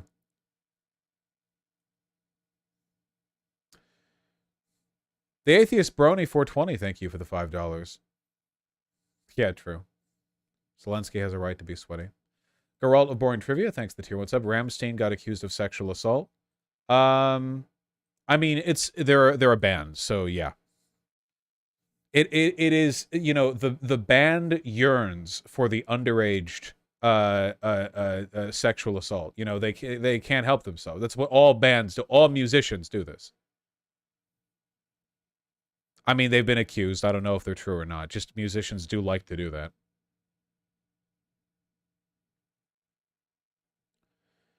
Deletarius, thank you for the $5. Can I bribe you into looking into some stats about worker priorities? Into reading a whole fucking article? Absolutely not. Nice try. Holy shit. Maybe I'll look at this off stream. Oh my god. Zoth, thanks to Tier 1 sub. In New York, you could vote for non-Dem parties with Joe as the president. WFP is SOCDEM. What?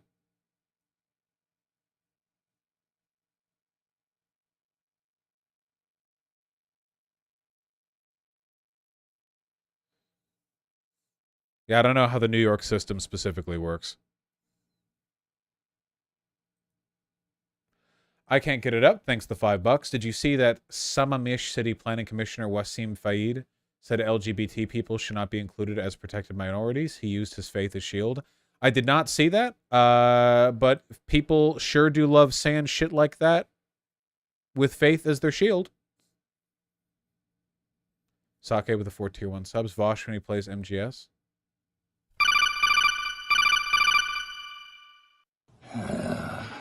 Colonel, I'm trying to sneak around, but I'm dummy thick, and the clap of my ass cheeks keeps alerting the guards. How do you remember these, like, old-ass fucking memes? Holy shit, even I know this one.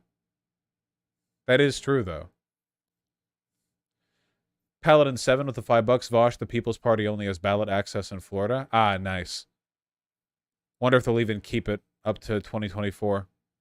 Dick Thulu, thank you for the $25. That's very kind of you. Vosh X Laserpig stream win. Can't make any promises. I still haven't watched any Laserpig videos, so you know it'd be kind of unprompted, you know.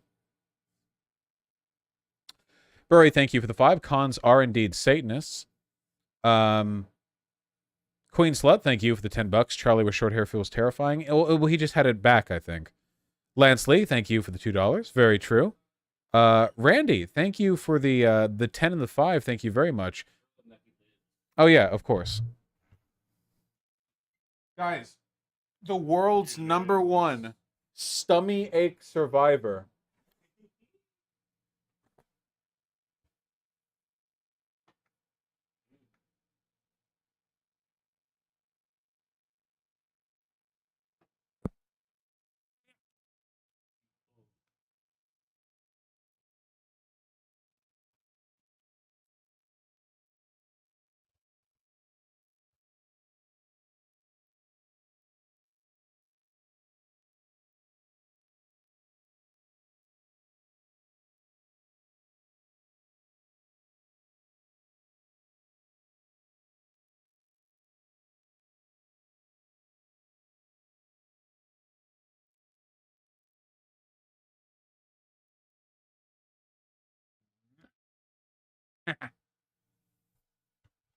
Good boy.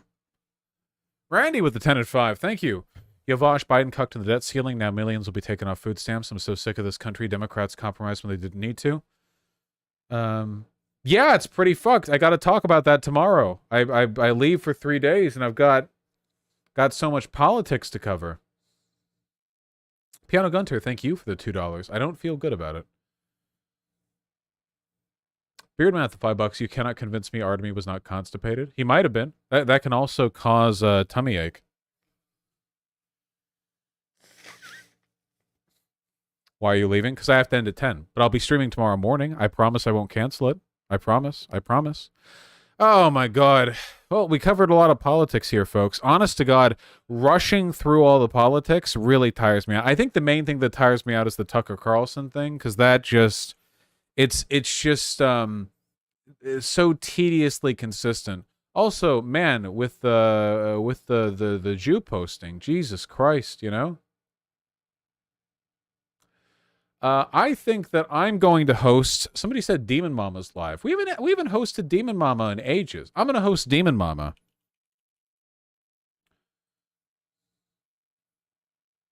$358 people watching. Oh shit! Looks like there's some drama going on. Oh my God. Folks, you love drama, don't you? You're all drama llamas. People love saying that. Here, go check it out. I love you all very much. You'll be seeing me in about 13 hours. Yeah. Take care, folks. I say too early because I realize that I have to manually get Demon Mama. This is why I normally host people on Twitch. Yeah, I learned apparently there's a way to raid people from YouTube. President Sunday told me how to do it. Oh, gotta pause that because I have to grab this code, and then I put that here. YouTube VOD host that. All right, I'll see you all soon.